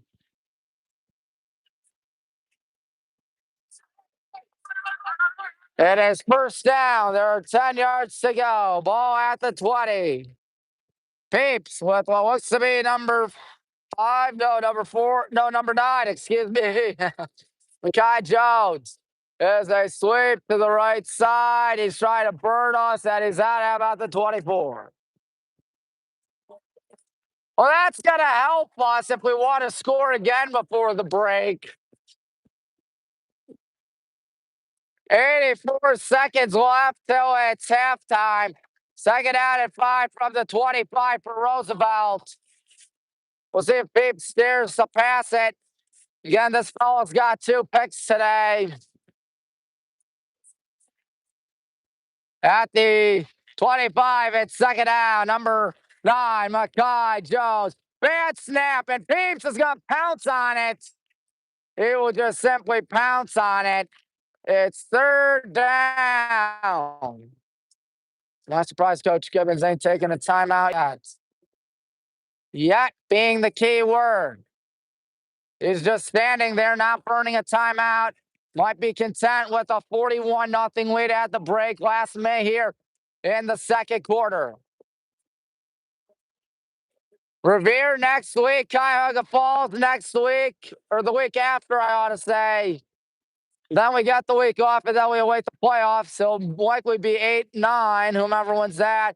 Gavin gets one off, and that one's incomplete with exactly 46 left. So we got 2 timeouts to burn out here in about half a minute, roughly. Luke will return it as Peeps is on a punt again. Well, after Roosevelt was really starting to move the ball at the beginning of the contest, they've been stifled ever since. Luke sets up at about the 40, 45-yard line, maybe. Exactly 40 seconds, 40.0 is what it says. 4th down and 9. Peeps waiting. They're shielding out there. Only 2 guys on coverage out there. Here's the snap. Here comes a low line drive punt. Girding's just going to fair catch it. Why waste it? So 6.5 seconds killed in the process, as there's 33.5 left till we hit the half. Sometimes you just don't have it. Sometimes you go up against too good of a team. I think that might be what's Roosevelt's issue. They got themselves a good team, just that we are in all aspects better. I don't mean to brag. I don't mean to sound mean. I don't mean to mince words, but that's what's been going on all night. Luke on the left side of your screen. First down and 10 at about midfield. Grady's looking to pass. No, gives this one Dylan. It's our right side. Dylan Dart trucks a man. Down with our spin through him, and the spin cycle to the 32-yard line. 2 timeouts left for the good guys. We'll see how we play it. Hurry up offense. No Casey Miser out here yet. Grady's passing. Grady walking. Jake Weber shot down, the first incompletion today for Grady. Very rare for Grady to throw incomplete passes out there, but he did just that right there. It's basically a glorified quarterback spike.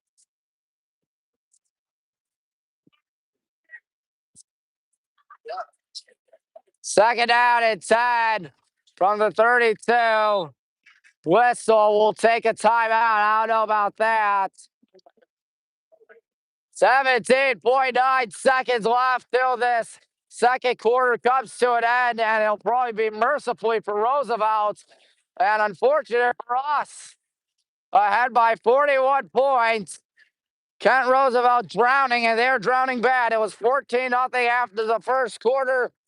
Now we have scored 4 touchdowns so far in the second. We're not afraid to make it 5. Who knows? Maybe 6 if we could squeeze it in. I don't know if that's going to happen or whatnot. Well, what is going to happen perhaps is another Highland touchdown. At the 32-yard line, it is second down and 10. A rare incompletion for Grady Gibb. He's got Evan Faust in the backfield. Might be offset pistol out here. Grady wants to pass. Grady still looking. Grady home run, Nick. It is an incompletion. No flag. 1.2. Grady got a little greedy on that. When it goes, what the official says. Football right there. So a rare third down for the good guys tonight. There's 11.2 left. Grady back-to-back incompletions. It's one thing for him to throw 1 incompletion. It's another thing for him to throw 2. It's also another thing for him to go back-to-back. He's trying to change his fortune out here with 11.2. And it will just simply hand one off to Dylan Lazar left side. Dylan Lazar trying to stay on his feet. Dylan Lazar take it out about 3.4. Do you dare kick it to make it 44-0? You do get the ball. You do get the ball to start off the second half.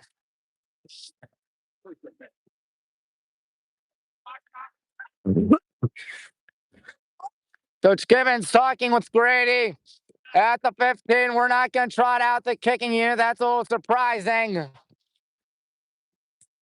I'll be honest, I thought we were going to go for the field goal. It's only 32 yards. That's an NFL PAT.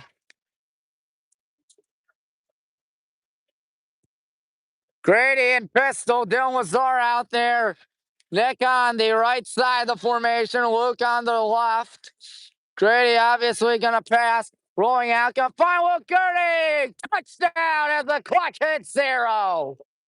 There is a flag, though. It might be coming back. And sure enough, it is.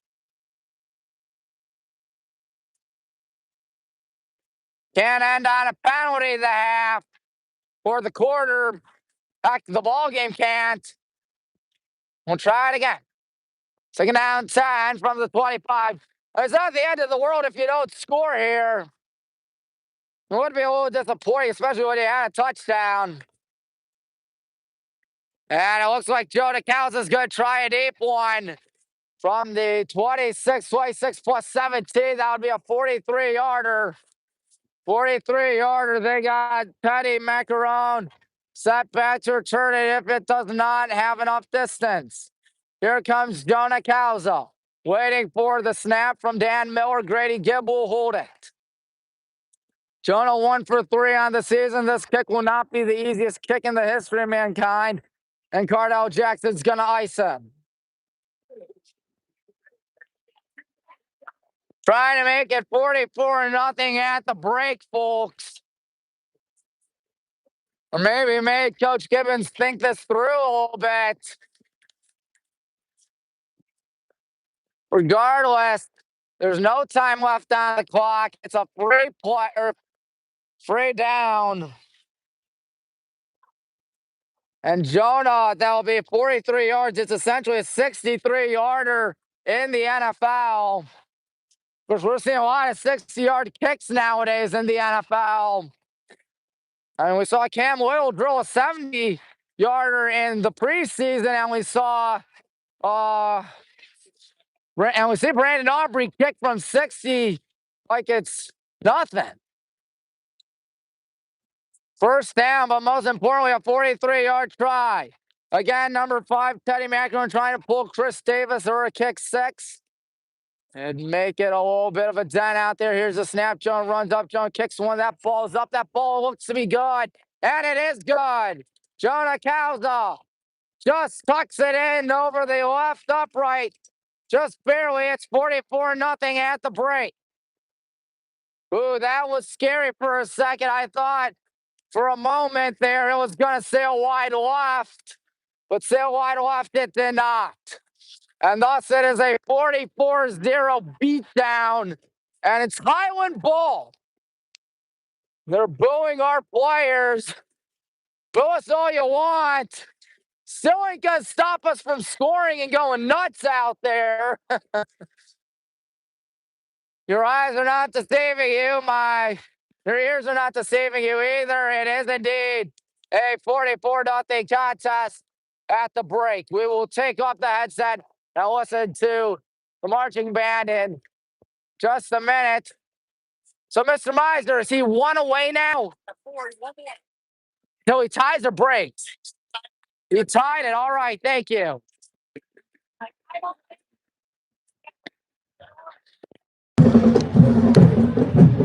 Ladies and gentlemen, we proudly present the 2025 Pride of Highland Marching Band.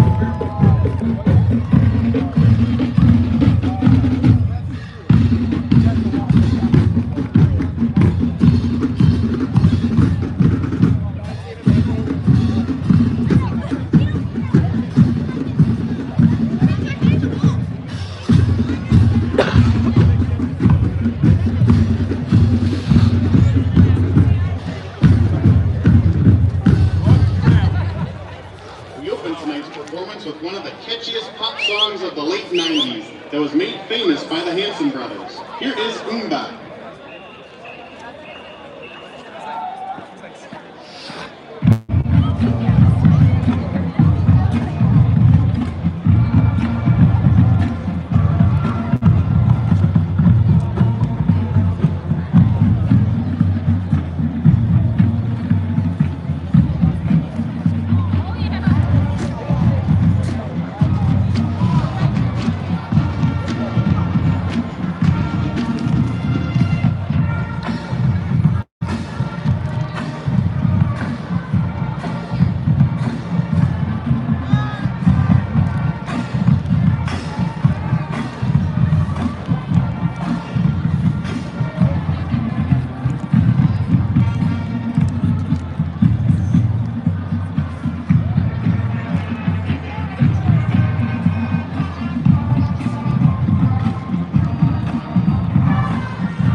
Our next song is a modern pop hit from Megan Freeman that she recorded in a throwback doo-wop style.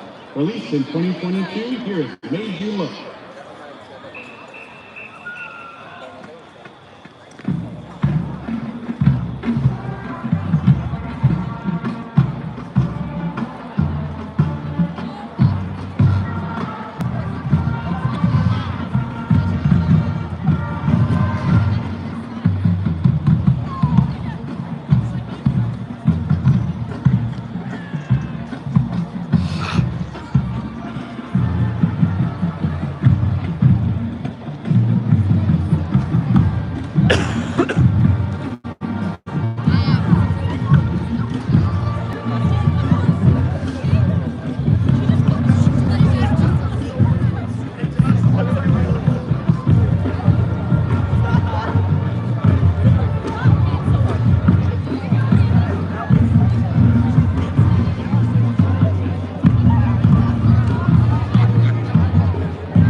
close tonight's performance with one of NSYNC's most popular singles. Off of their album No Strings Attached, this is Bye Bye Bye.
What's up?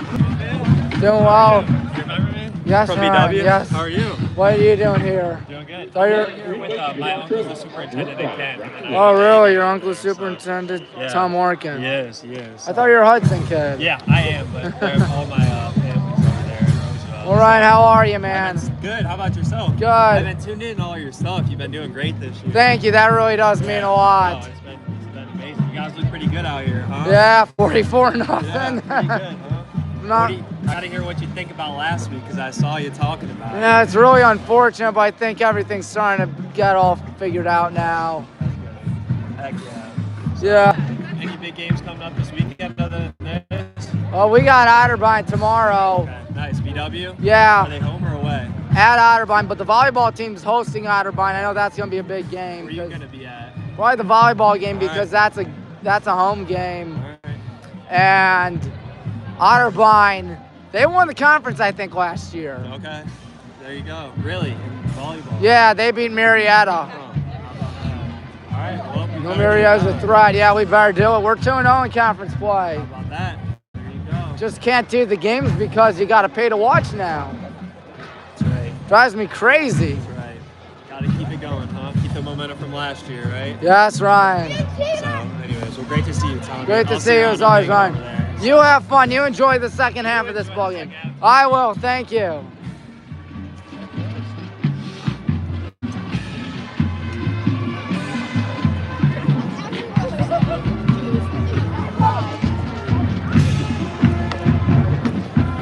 Hey, Dad, where'd Mom go? Good. It's cool. Yeah. What? Nothing to complain about. 44 nothing. That's a good score. Offense looks really good. Yes, and defense has started to clamp up ever since the second quarter. Yeah, that's good. Now, hopefully, have a running clock in there. We will have a running clock. We can get warm. What? I said we can get warm. Oh, more points. Warm. Oh, got warm. Looks like I got more. Oh, yeah, that'd be all right, too.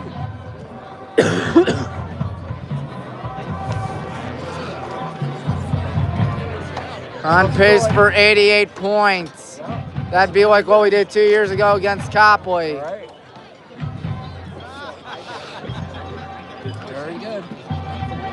Good night for high school football, I'll tell you that. Yep, you're right. Then it's Revere next week. Cuyahoga Falls in 2 weeks. And that'll conclude the regular season, which is hard to believe. Go playoffs. We'll be in the playoffs, obviously. Yeah, Yeah, barring They are something something insane. yeah. The Harbin points will be glitching out or something like that. All right, enjoy. Thank you, Dad. Love you.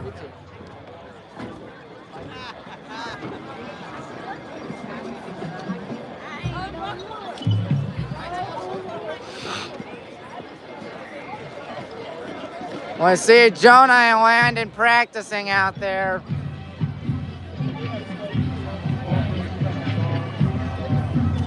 It's almost time for the second half in about 8 minutes.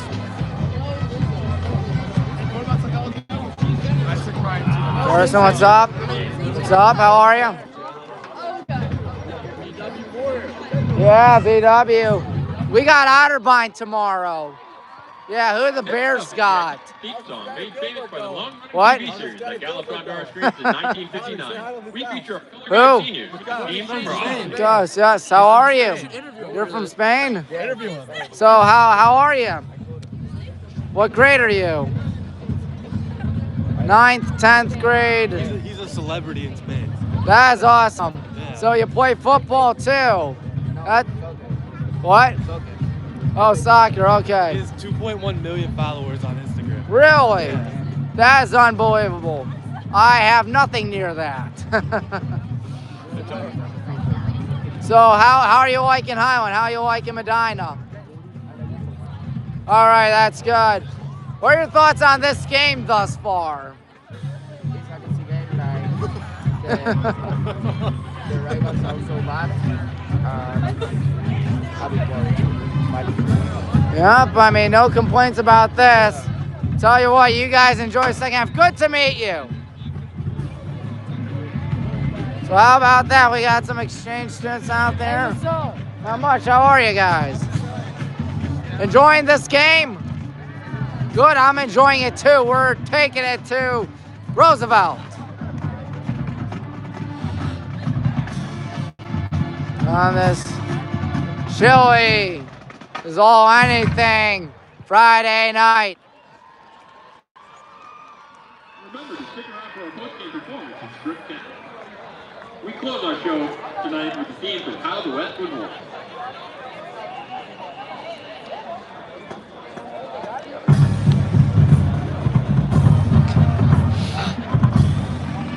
So So the story, we'll put on the headset, man. We'll talk about the story in a minute. It's 44-0. That's the story.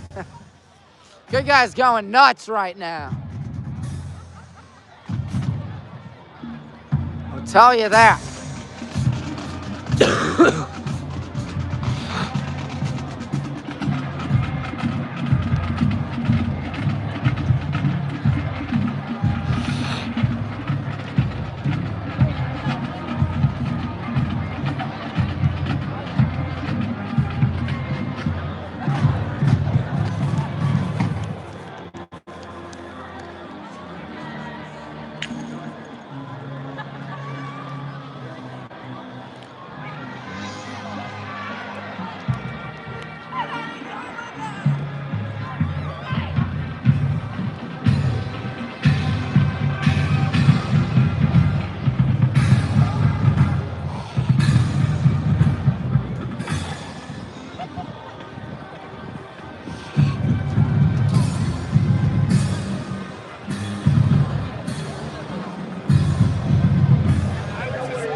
Logan, your thoughts on the first half?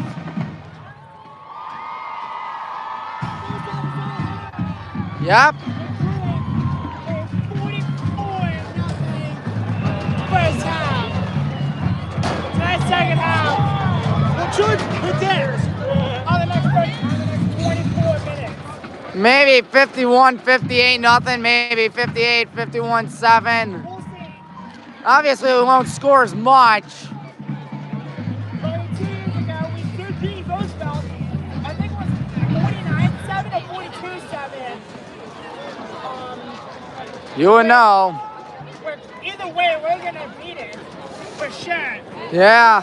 Time from last year when we dominated Kent Roosevelt 44-0 at our stadium. This one's much different. Yeah, I mean, we went to their place and we had a week off to prepare for them. True. That's because Warrington had no place in showing up. Yeah, it happens. They're playing Revere tonight. I'm expecting a blowout. Yeah, Revere's going to be a good game next week, but I think we'll hand it to the Minutemen. I'd be surprised if it's, you know, not a running clock. You know, anything could depend on it. Maybe like in the next 24 minutes, and if Highland keeps this up, we could see a future state playoff run that could potentially lead us to probably a first state title Ever. Yeah, no. History. Highland's first. In football, at least. We won in volleyball, of course, in 81. Yeah, volleyball was the first one in 81. Then, I think it was then football for state semis. That was 12 years ago. I was in 4th grade. Yeah. Sadly, lost to Glenville. Which Yep, Marshall Lattimore was on that team. Yes. Now he's at New. He was with the Saints. I don't know if he's still there or whatnot. I believe he is. All right. But I could be mistaken. I wouldn't doubt you, Logan. As in, I think you're right. That's what I meant. So we do have 70 seconds left until the start of the third. Highland does lead 44-0. And they are receiving the ball to start the second half. So, You know, Logan, you enjoy your third quarter stuff. I know what I always did. I'd always run over there to get some food because it's always really. if I running clock, then you have to hurry. Yeah, pretty much. I'm probably not going to. Yeah. So, Logan, take care. Enjoy the second half. I tell you that.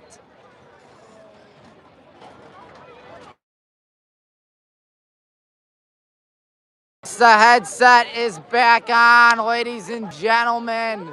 I'd just like to say one more Casey Miser touchdown, and he will set a Medina County record. Oh, man, forgot to tell Logan that. What am I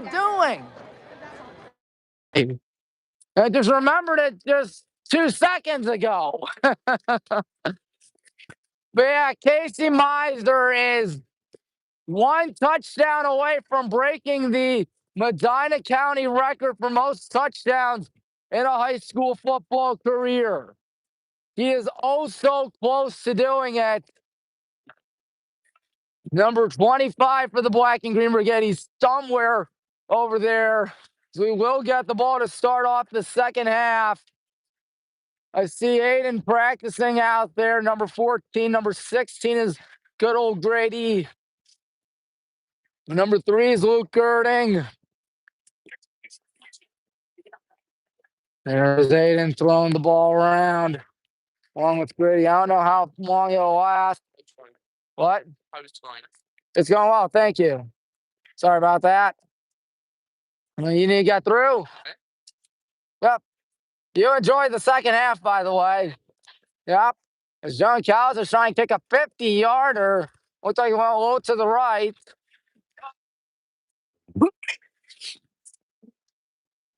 Well, the good news is that Roosevelt has 24 minutes left in the ball game. The bad news is they're probably not going to win. But in all seriousness, they will be 4-4 on the season, and they could quite easily go to 5-4, maybe 6-4 this season. Aurora's having a down season. Talmadge with 2 wins, I believe, on the campaign. Of course, they'll be at Aurora. They will be at Talmadge for their last 5 games this season on the road. This is their only home game in the second half of the 2025 campaign. It is senior night, and senior night not going too well for them. Senior night, on the other hand, going really great for us. I'm pretty sure we all can tell. I'm pretty sure we can also tell that the second half is almost ready to begin. It is 44-0 at the break, as the second half is almost ready. A lot of students, some students, I ought to say, right over there on the grassy hill.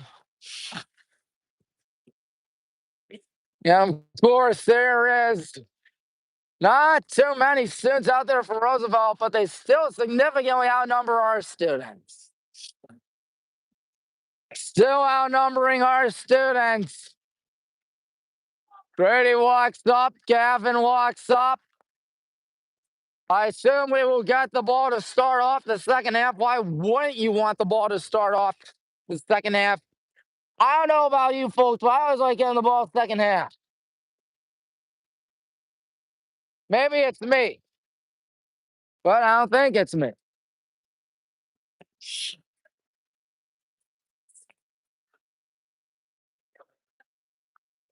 Well, I can assure you one thing, ladies and gentlemen.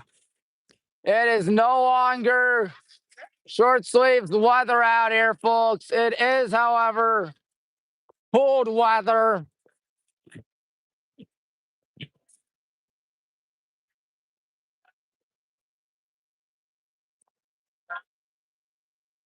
Let's go Riders is what they say in the student section.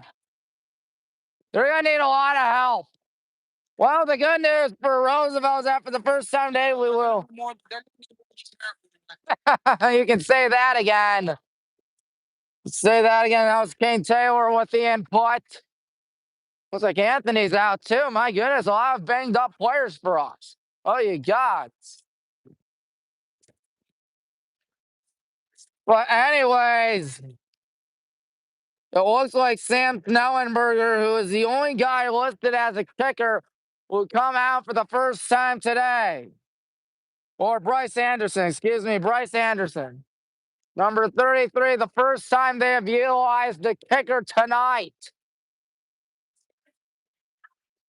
And so with 24 minutes left in the contest, of course, two 12-minute quarters, Avon will hopefully be who we play eventually, but this is Roosevelt.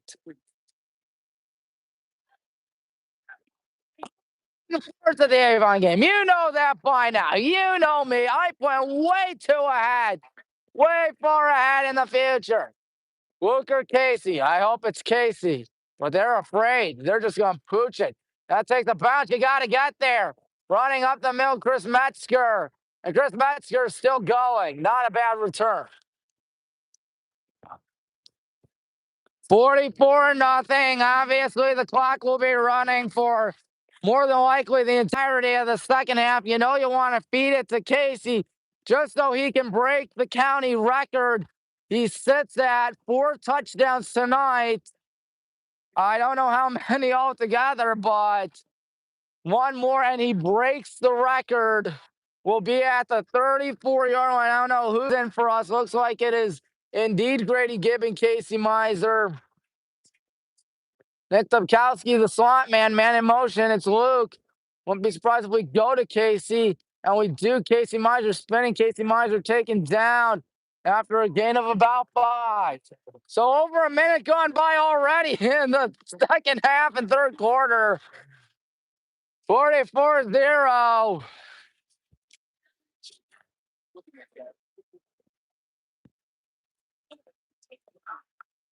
Second down and 5. About 90 seconds almost elapsed in the second half and third quarter. Good guys staying out there, maybe for some conditioning at least. Grady's going to give one to Casey again, and Casey's going to try to plow his way for a first down. He does just that as he gets up to the 46, 45-yard line. Grady gets his instruction out there. So 2 minutes now gone by in the second half and third quarter. We got 3 dudes on the left. Ben Radigan on the right here screen. Evan Faust center. Luke Girding on the left. And Grady's going to pass. How about this? He might try to get some improv out here. Dancing around. That wasn't good. That wasn't good. Gets back up on his feet. Grady with a rare miscue tonight. He lost 4 on that. Second half, 14. Obviously, we're kicked back and relaxed out here. You'd be kicked back and relaxed out here, too. Your team was up 44-0. Yep. Second down, 13 from the, or 14 from the 41 pistol. So won't be surprised if we go back to the ground game. And that's exactly what happens. Casey running up the middle. Casey still trying to go forward.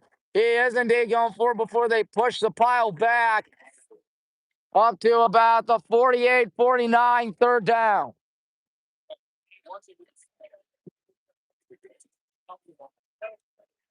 Do you dare pass it for Grady? Grady's a mighty accurate dude out there when he's throwing the ball.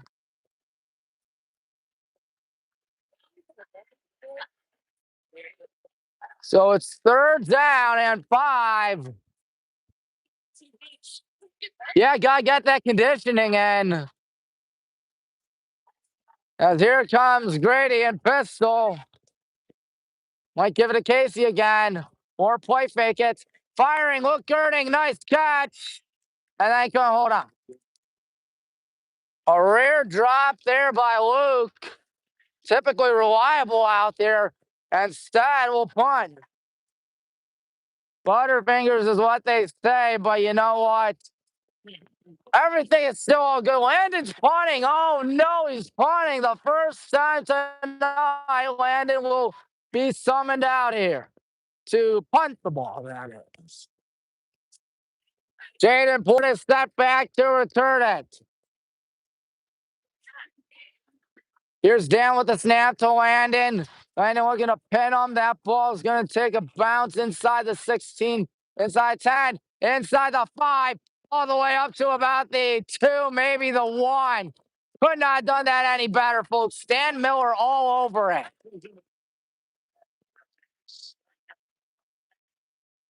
So almost 4.5 minutes, 4 minutes, 29 seconds of the third quarter been played.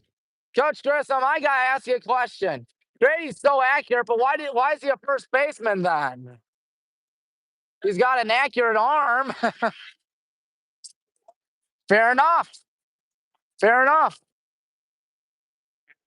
Oh, I never realized that.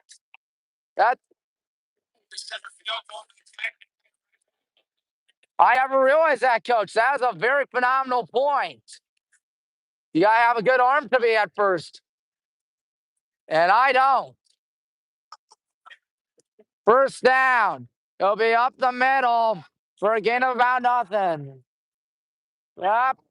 Well, Coach Grissom, thanks for talking as always. He's the baseball coach. He does a phenomenal job. If there was a 1-yard gain out there, it all makes sense now because Gray's the most important dude out there in baseball. He's the cutoff man.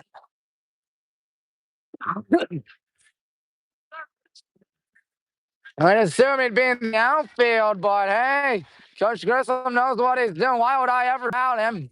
He took us to the Final Four. What now? 7 years ago, soon to be 8 years ago, 8 school years ago.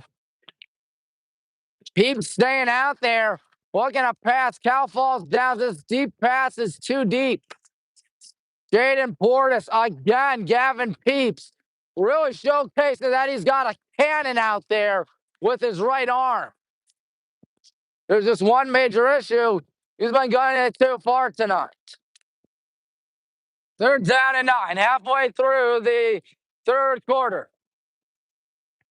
Long night here for the Rough Riders.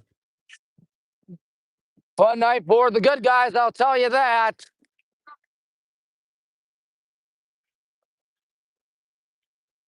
There they are, and what looks to be a pistol set for Peeps. Their offense has been AWOL all game. Try and change it out here. Peeps is going to draw this one. Cal Whitling trying to tackle him. He's down. That might be a safety. What's the ruling? We're saying it's a safety, and they say it's not. 4th down. Oh, we thought we had him there.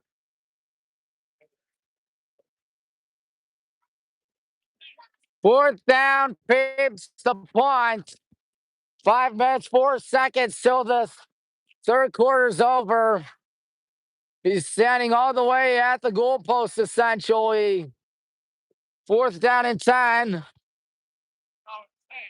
They're doing 7 Nation Army in the Roosevelt student section. They're just trying to entertain themselves out here tonight.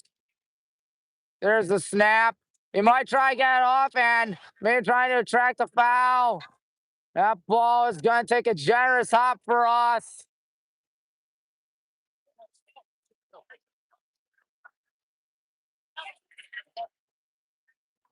Keeps trying to plead his case for a penalty, but I don't think it's going to be. They thought there were too many men out there. Cardell Jackson. Not happy about it, I can only assume, as we need 24 yards. Hold on, whistle, 4:05 in the third. What happened? Obviously, when you're out for 2 weeks when it comes to football, you're obviously going to keep your stars out there for a considerable amount of time. At least compared to usual. At least even when you're up 44-0.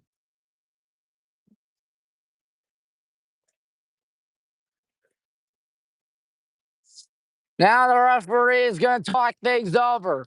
Again, 4:05 in the third quarter.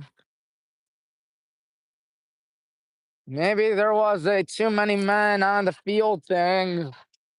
And we can't make a difference tonight. Roosevelt is down 44 points. There's 4 minutes, 5 seconds. Like the old saying, potato, potato, tomato, tomato out there. Everything you need to know right there. 44-0. They're still talking things over, my friends.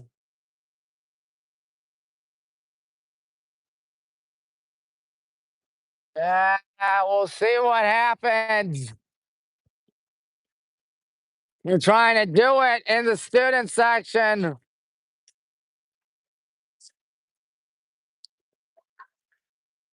We can't really do it with our student section because there ain't really a student section tonight. Luke Girding in motion, but the give it to Casey. Nice juke move. Casey Miser, stiff arm. This could be it. This could be it. Touchdown. Casey's just broke the Medina County record. He's done it. Casey Miser, Medina County record for most touchdowns. Unbelievable. You knew it'd only be a matter of time till that dude found himself in the record books. He's got to be happy for himself, but he's got to be happy for the school as well. His 4th rushing touchdown tonight. He's getting all high fives out there. I assume Casey will be done for the night. And they're chanting Casey's name in the student section. How nice. Landon out there for the PAT. Here's the snap. Here's the kick. Here is the kick. That's good. 51-0.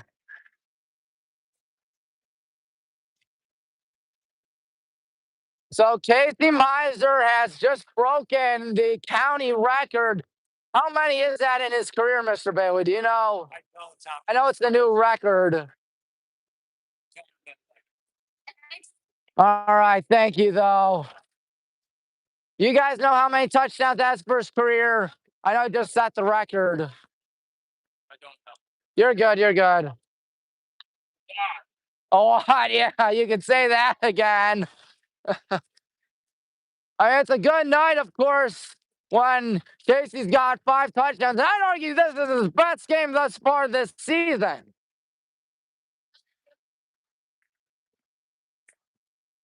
I'd argue this is the best game he's had all season long. Casey, as the good guys are up 51-0. Landon Kuzma will be kicking off. I assume that's the last we see of our starters tonight.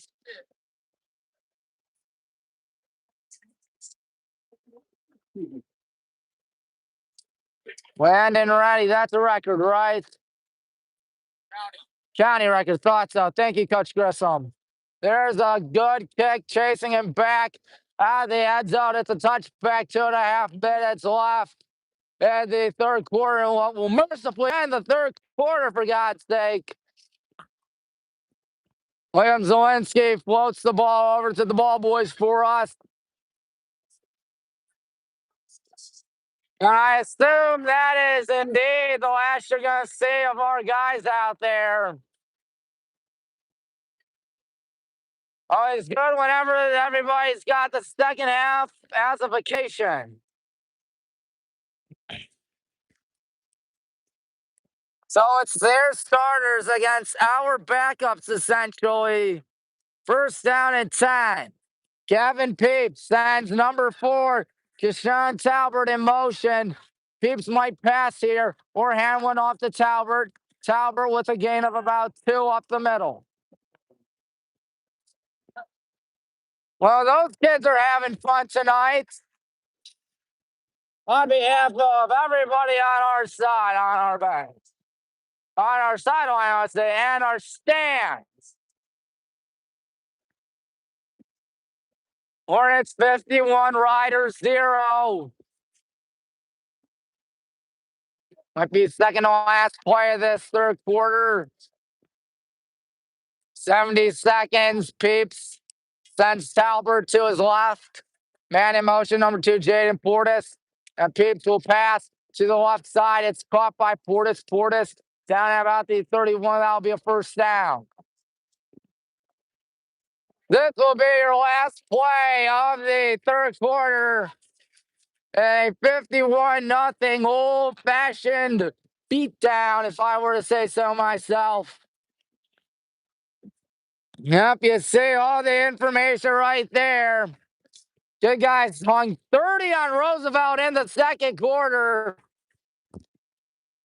14 in the first, 7 in the third, but then again, one drive in the third. As Peeps is going to fire one, a dump-off pass complete up the middle, and he is taken on down at about the 43. And that will end the third quarter, 51-0. Shutout might be in jeopardy, folks. But obviously, everybody's all kicked back, relaxed, having a blast. Peeps trying to hurry. 1 second left. There's 0 seconds left. There are 0 seconds left in the third quarter, as you can tell right there. 51-0. Your eyes are not deceiving you, folks. The Ken Roosevelt marching band trying to get behind their faithful in any way, shape, or form out there. I see 80, please. He's checking in, perhaps. I still will check in, Howie. Aiden, number 14, throwing to next. Grady out there, too, throwing away him. Next week, we got the Revere Minutemen in high school football. Aiden, what are your thoughts on that, going up against your former school? Sounds good. All right.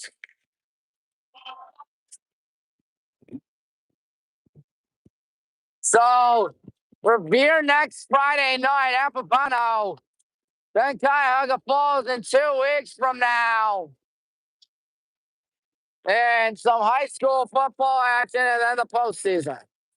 Peeps to the air. He's dancing around, going to the left. He's got to get that one off. He just tosses one towards the ground, incomplete. Well, would you look at that? The Quads are going to do their jig, folks. Who's doing it blindfolded is the question.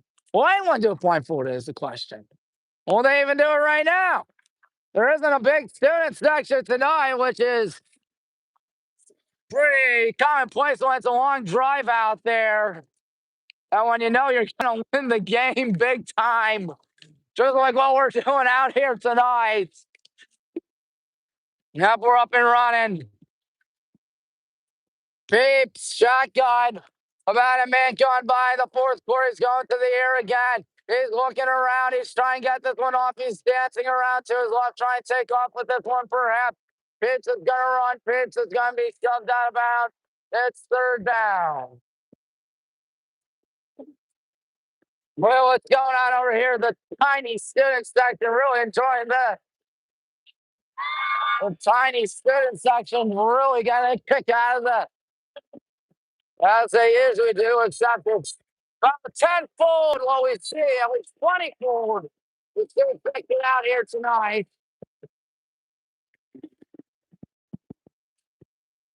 Third down, 4 to go. Roosevelt looking to get something off eventually. Almost 2 minutes now through this fourth quarter. Peeps with a man on his left. That is Deshaun Talbert. Peeps fires one. That pass is complete, and he forgot something. Never mind, it's incomplete. Probably for the best we didn't recover it. Probably for the best.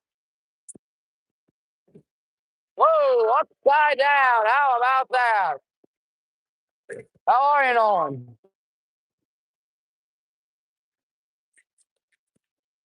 Wow, that ain't easy. Fourth down, everybody having a blast on our sideline. You can say that again. We can really say that again. 4th down and 4. Peeps, perhaps his last gasp of breath at the 44-yard line. He's going to pass. He's got time, losing time, running right. Might throw this one to the heavens. That passes. Did he lost him? Yes, he did. My goodness, what a play. Lord have mercy, that was nice. 7 Jones, number 7. No, number 2, Jaden Portis. Well, that's going to get their crowd all hyped up. Their second red zone trip tonight. Obviously going to be far too little, far too late. 8:37. Pips rolls out to his left. Pips, as there's a holding call, that'll be coming back. He's down at the 8-yard line, but he'll back up to the 23. So a 10-yard penalty on the Riders. You heard our sideline barking for a holding call, and we got it.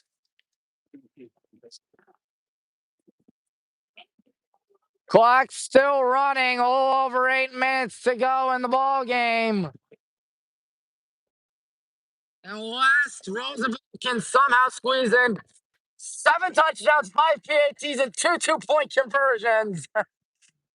Or 3 2-point conversions and 4 PATs. I think it's safe to say this game's over. Fair enough, thank you.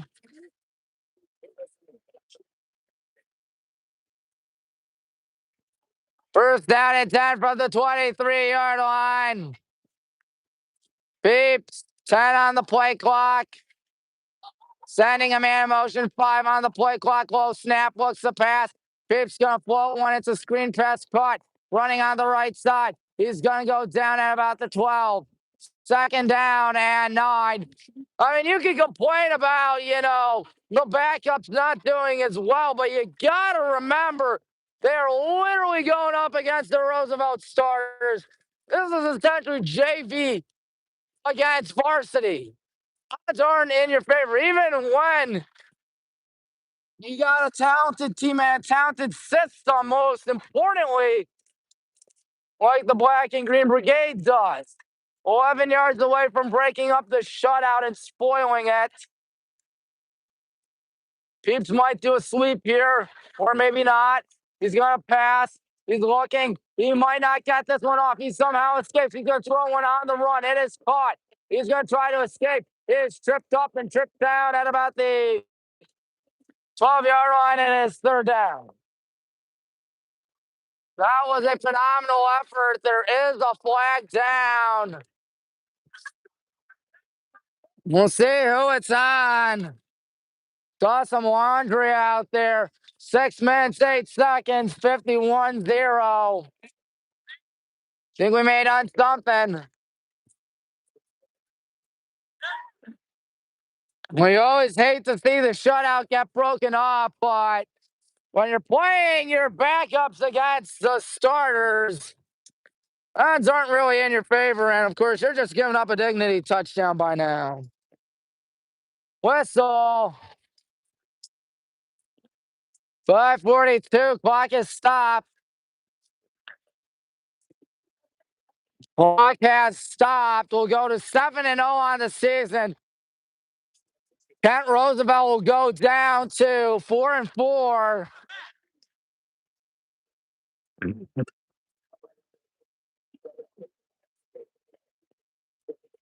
Yep, they do have Aurora next week, the Rough Riders.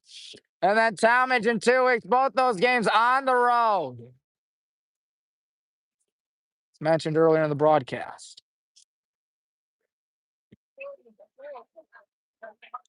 Meanwhile, it's Revere next week at Papano. Then Cuyahoga Falls at Highland. It is 4th down is what it says right there. It's really 4th down. I think it is. The official's talking things over. It's at the 5-yard line. This is odd. Thought it was 3rd down, and yeah, it is 3rd down. Yeah, I think they got that right.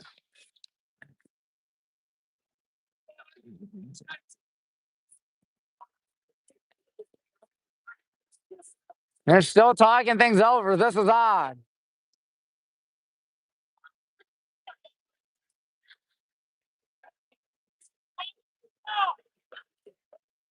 They're still chatting about it out here. And the fist is clenched up in the air. Does that mean 4th down or is it 3rd down? Looks like the ref don't know.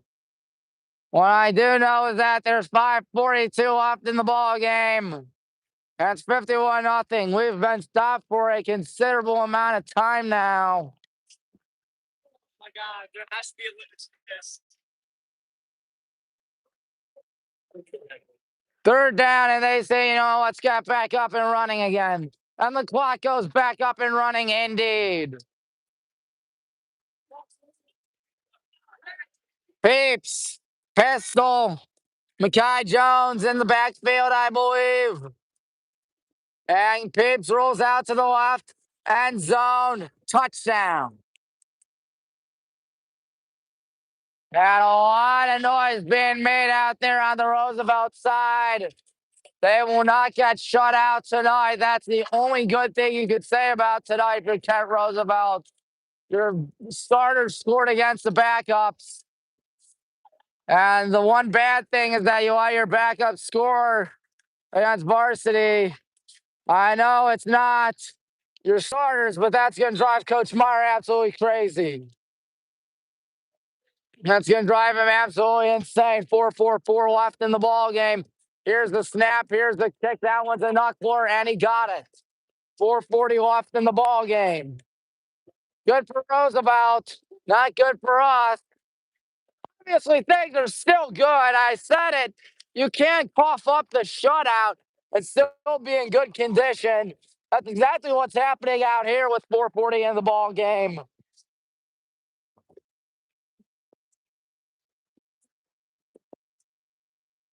.440 till this game is history. Roosevelt gets themselves on the board. They won't be shut out.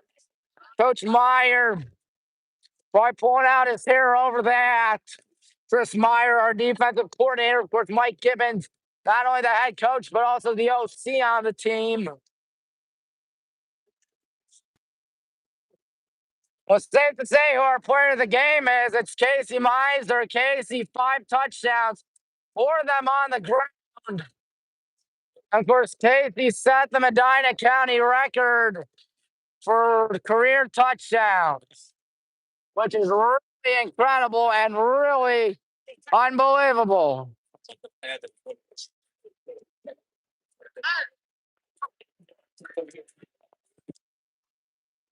Well, the clock will be running again. We'll see if they dare onside it. Running up. It's a pooch kick. Gonna be 1 hop this time. Running on the left side, still trying to go. He's down at about the 39. 4 minutes, 21 seconds. Number 27, Joey Aridi. There. Good job there by Joey. Obviously, you can't kneel it out yet, but you're mighty close to doing so. 7-0 feels sweet, I tell ya. Feels real nice. Under 4 minutes, first down and 10 from the 35-yard line. And police checks in for the Black and Green Brigade. I doubt they'll burn their timeouts. Number 30, no, not Colton. Who's 30? I don't know, but I do know Aiden's going to keep this one. Aiden's going to try stiff arm a man, and Aiden may have lost. No, he gained 2 yards. Excuse me. Who's number 30 for us? There's no 30 on. Clark. Levi Clark. Yes, Levi Clark, the freshman. Thank you. Levi, a freshman. He might be the main dude next season. Evan Faust, of course, but maybe in 2 seasons then. Excuse me. And we got Jake Weber and Ben Radigan as well.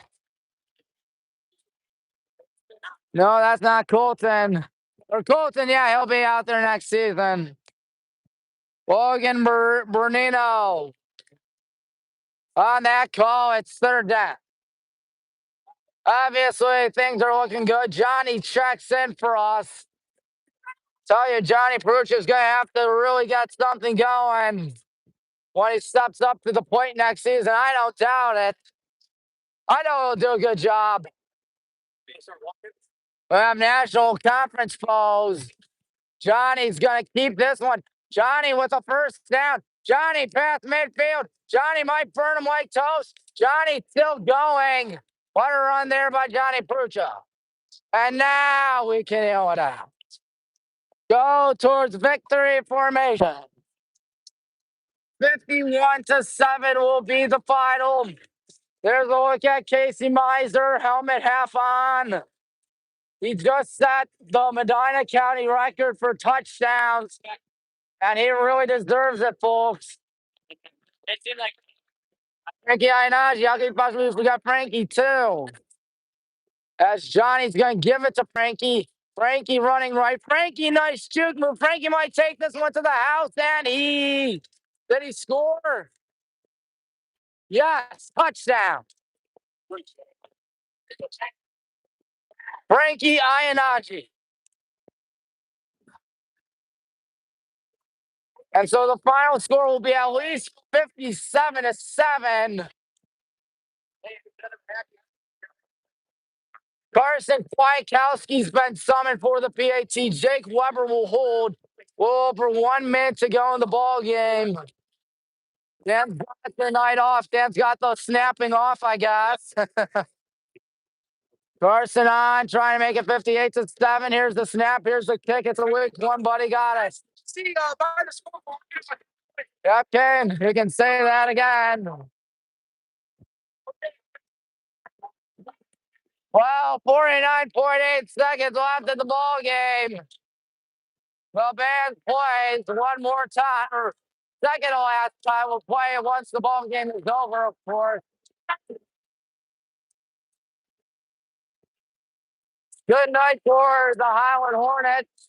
What else is new? 58-7. Beats out over the Ken Roosevelt Rough Riders. Surprised we didn't nail it out there. Very surprised.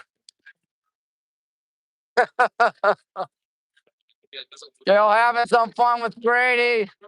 Why not? One day that's going to be Kale. That's going to do it. That's going to be on the field. And doing a dandy for the Black and Green Brigade. Kale's having a bunch of fun. You'd be having a bunch of fun, too, if you were winning the game by 51.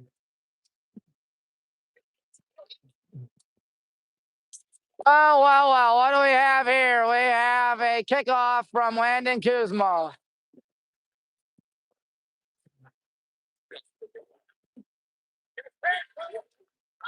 Landon, 49 8/10 of a second left. He's waiting.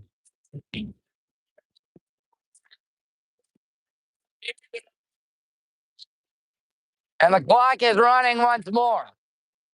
Landon with 45 now. There are 44 seconds looking towards both sides. This will likely be your last play of the game. It will be a good kick, a line drive kick. Take it at approximately the goal line, up to the 10, running up the middle, 15, 20-yard line. And that's going to be all she wrote. We'll line up to shake hands in a minute. Plus, of course, they want to squeeze in one more play. Looks like they'll try to squeeze in one more play. Whistle. Clock stops. Timeout, Riders. 14.6 left in the ball game. The only sad part tonight was that there was no shutout. But otherwise, tonight went great. 4-4 go the Rough Riders. 7-0 go your Hornets. You'll be at the 20-yard line. Good night for us, of course. Sorry again, folks. Someone's phone is down there. I don't know whose it is. Lane, is that yours? Down. It's fine. Oh, just want to be sure. Just want to be on the safe side.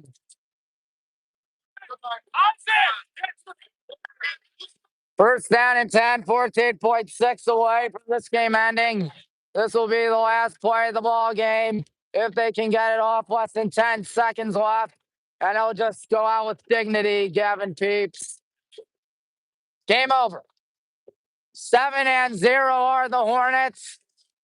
A subdued celebration yet again. What a celebration nonetheless. As we take it to the Rough Riders by a final score of 58-7. And it was almost too easy for us.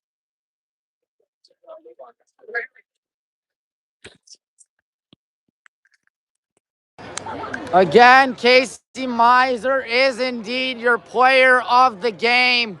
Casey, 5 touchdowns, 4 on the ground. He's right there, big number 25. He just set a Medina County record for career touchdowns.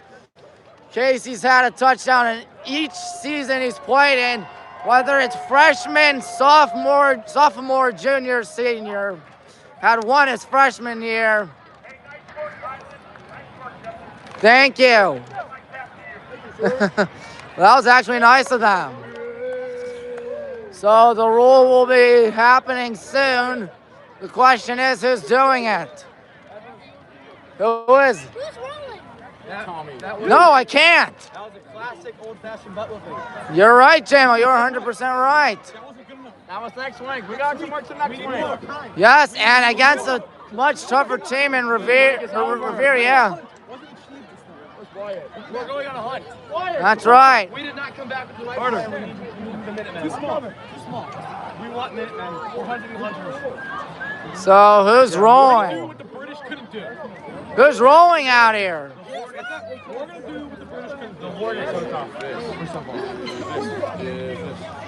Or maybe no roll. Somebody's got to roll. Divis! Divis! Here we go. Here we go.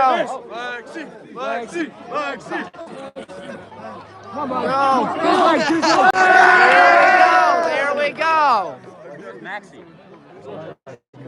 Time for Coach Gibbons' pep talk. All right, guys, hey, good job. Okay, proud of you guys. Now here, listen to me. Proud of you guys, and then JB, tomorrow we're going to have another big game, so let's get out there. We got to tomorrow morning. All right, we're home at our place tomorrow, 9:30 a.m., so be ready to rock and roll. Here's what's going to be your biggest challenge, okay? This is your biggest challenge, is that you guys have to nitpick every little thing. And I keep saying it, but that's the truth. I heard Ryan Day talk over the week about, you know, they're rolling right now, right? They're playing well. He's like, we have to, like the way that Bo Jackson sticks the ball out on the end zone, it might be a fumble. We got to correct that, right? So his point being, you have to break down every little thing that we're doing. Maybe not right, but again, maybe we score, we do something well, but we screwed up along the way that we know we can't let happen against a really good team today. So I'm proud of you guys. You guys continue to fight and work really hard. It's got to continue to be that way. And we have to nitpick everything, okay? And that's not to knock you guys or hurt you guys. Certainly are doing a great job, all right? So listen to me when I'm telling you that too. But if we want to get to where we want to get to, we got to find all these little things that we can get better at, that we know we can get better at, and continue to work hard. And that means, guys, we can't let off the gas. Whether it's the weight room, right? Whether it's the practice field. Okay, ask yourself, hey, how can I get better? I'm asking myself, shit, if it's 35 against a team, my ball's on line right now, we got to make a play. What am I calling, right? Because sometimes I can call something here and we'll get away with it. But what am I really going to freaking call in the regional final to get a first down? And that's what I'm asking myself, and that's what you guys all got to ask yourself. How can we get better to take this thing over the top? So continue to work hard, push each other, and let's keep getting better. All right, ready up, let's go. The Minutemen are next. 7 days beating 4, now it's time to go to war. Beat the Minutemen. So now it's alma mater time in front of the tiny student section, but you know what? Sometimes tiny is just enough. Let's listen. Highland High School down.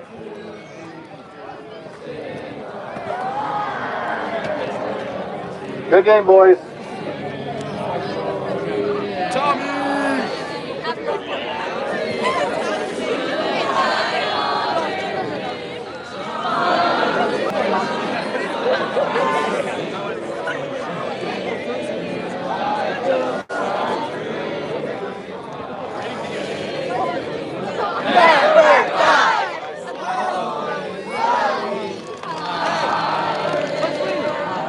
I believe I have to talk to a record breaker now. How does it feel to sit all the way up top?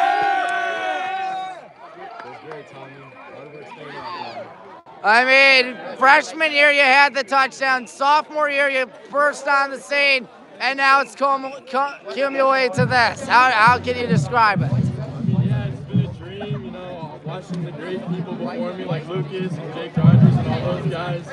So I come out here and break that record. It's pretty special. Well, Casey, I tell you what, congratulations once again. Thank you, Tommy. He is the new all-time Medina County leader in touchdowns. Looks like we're already heading for the clubhouse, already heading for the locker room. That's not good. We gotta get going. I think everybody's hitting the locker room, everybody's hitting the clubhouse, but I think we can talk to Mr. Mike Gibbons because we can. Yep, hey, Coach. Kale, my man, great job getting that kicking football. Yep, Coach Gibbons. Coach, another good game in the books. How do you do it so easily? Good win, right? Yep. Well, I'll let you go. I see you got a more important interview. Yep. All righty, we're done for the night. Time to say good night from Kent, Ohio. I'm Tommy Maroon. Thanking you for watching. Next week it will be the Revere Minutemen in, where do you call it? Richfield, Ohio. Tommy Maroon thanking you as always. And until next time, good night, everybody.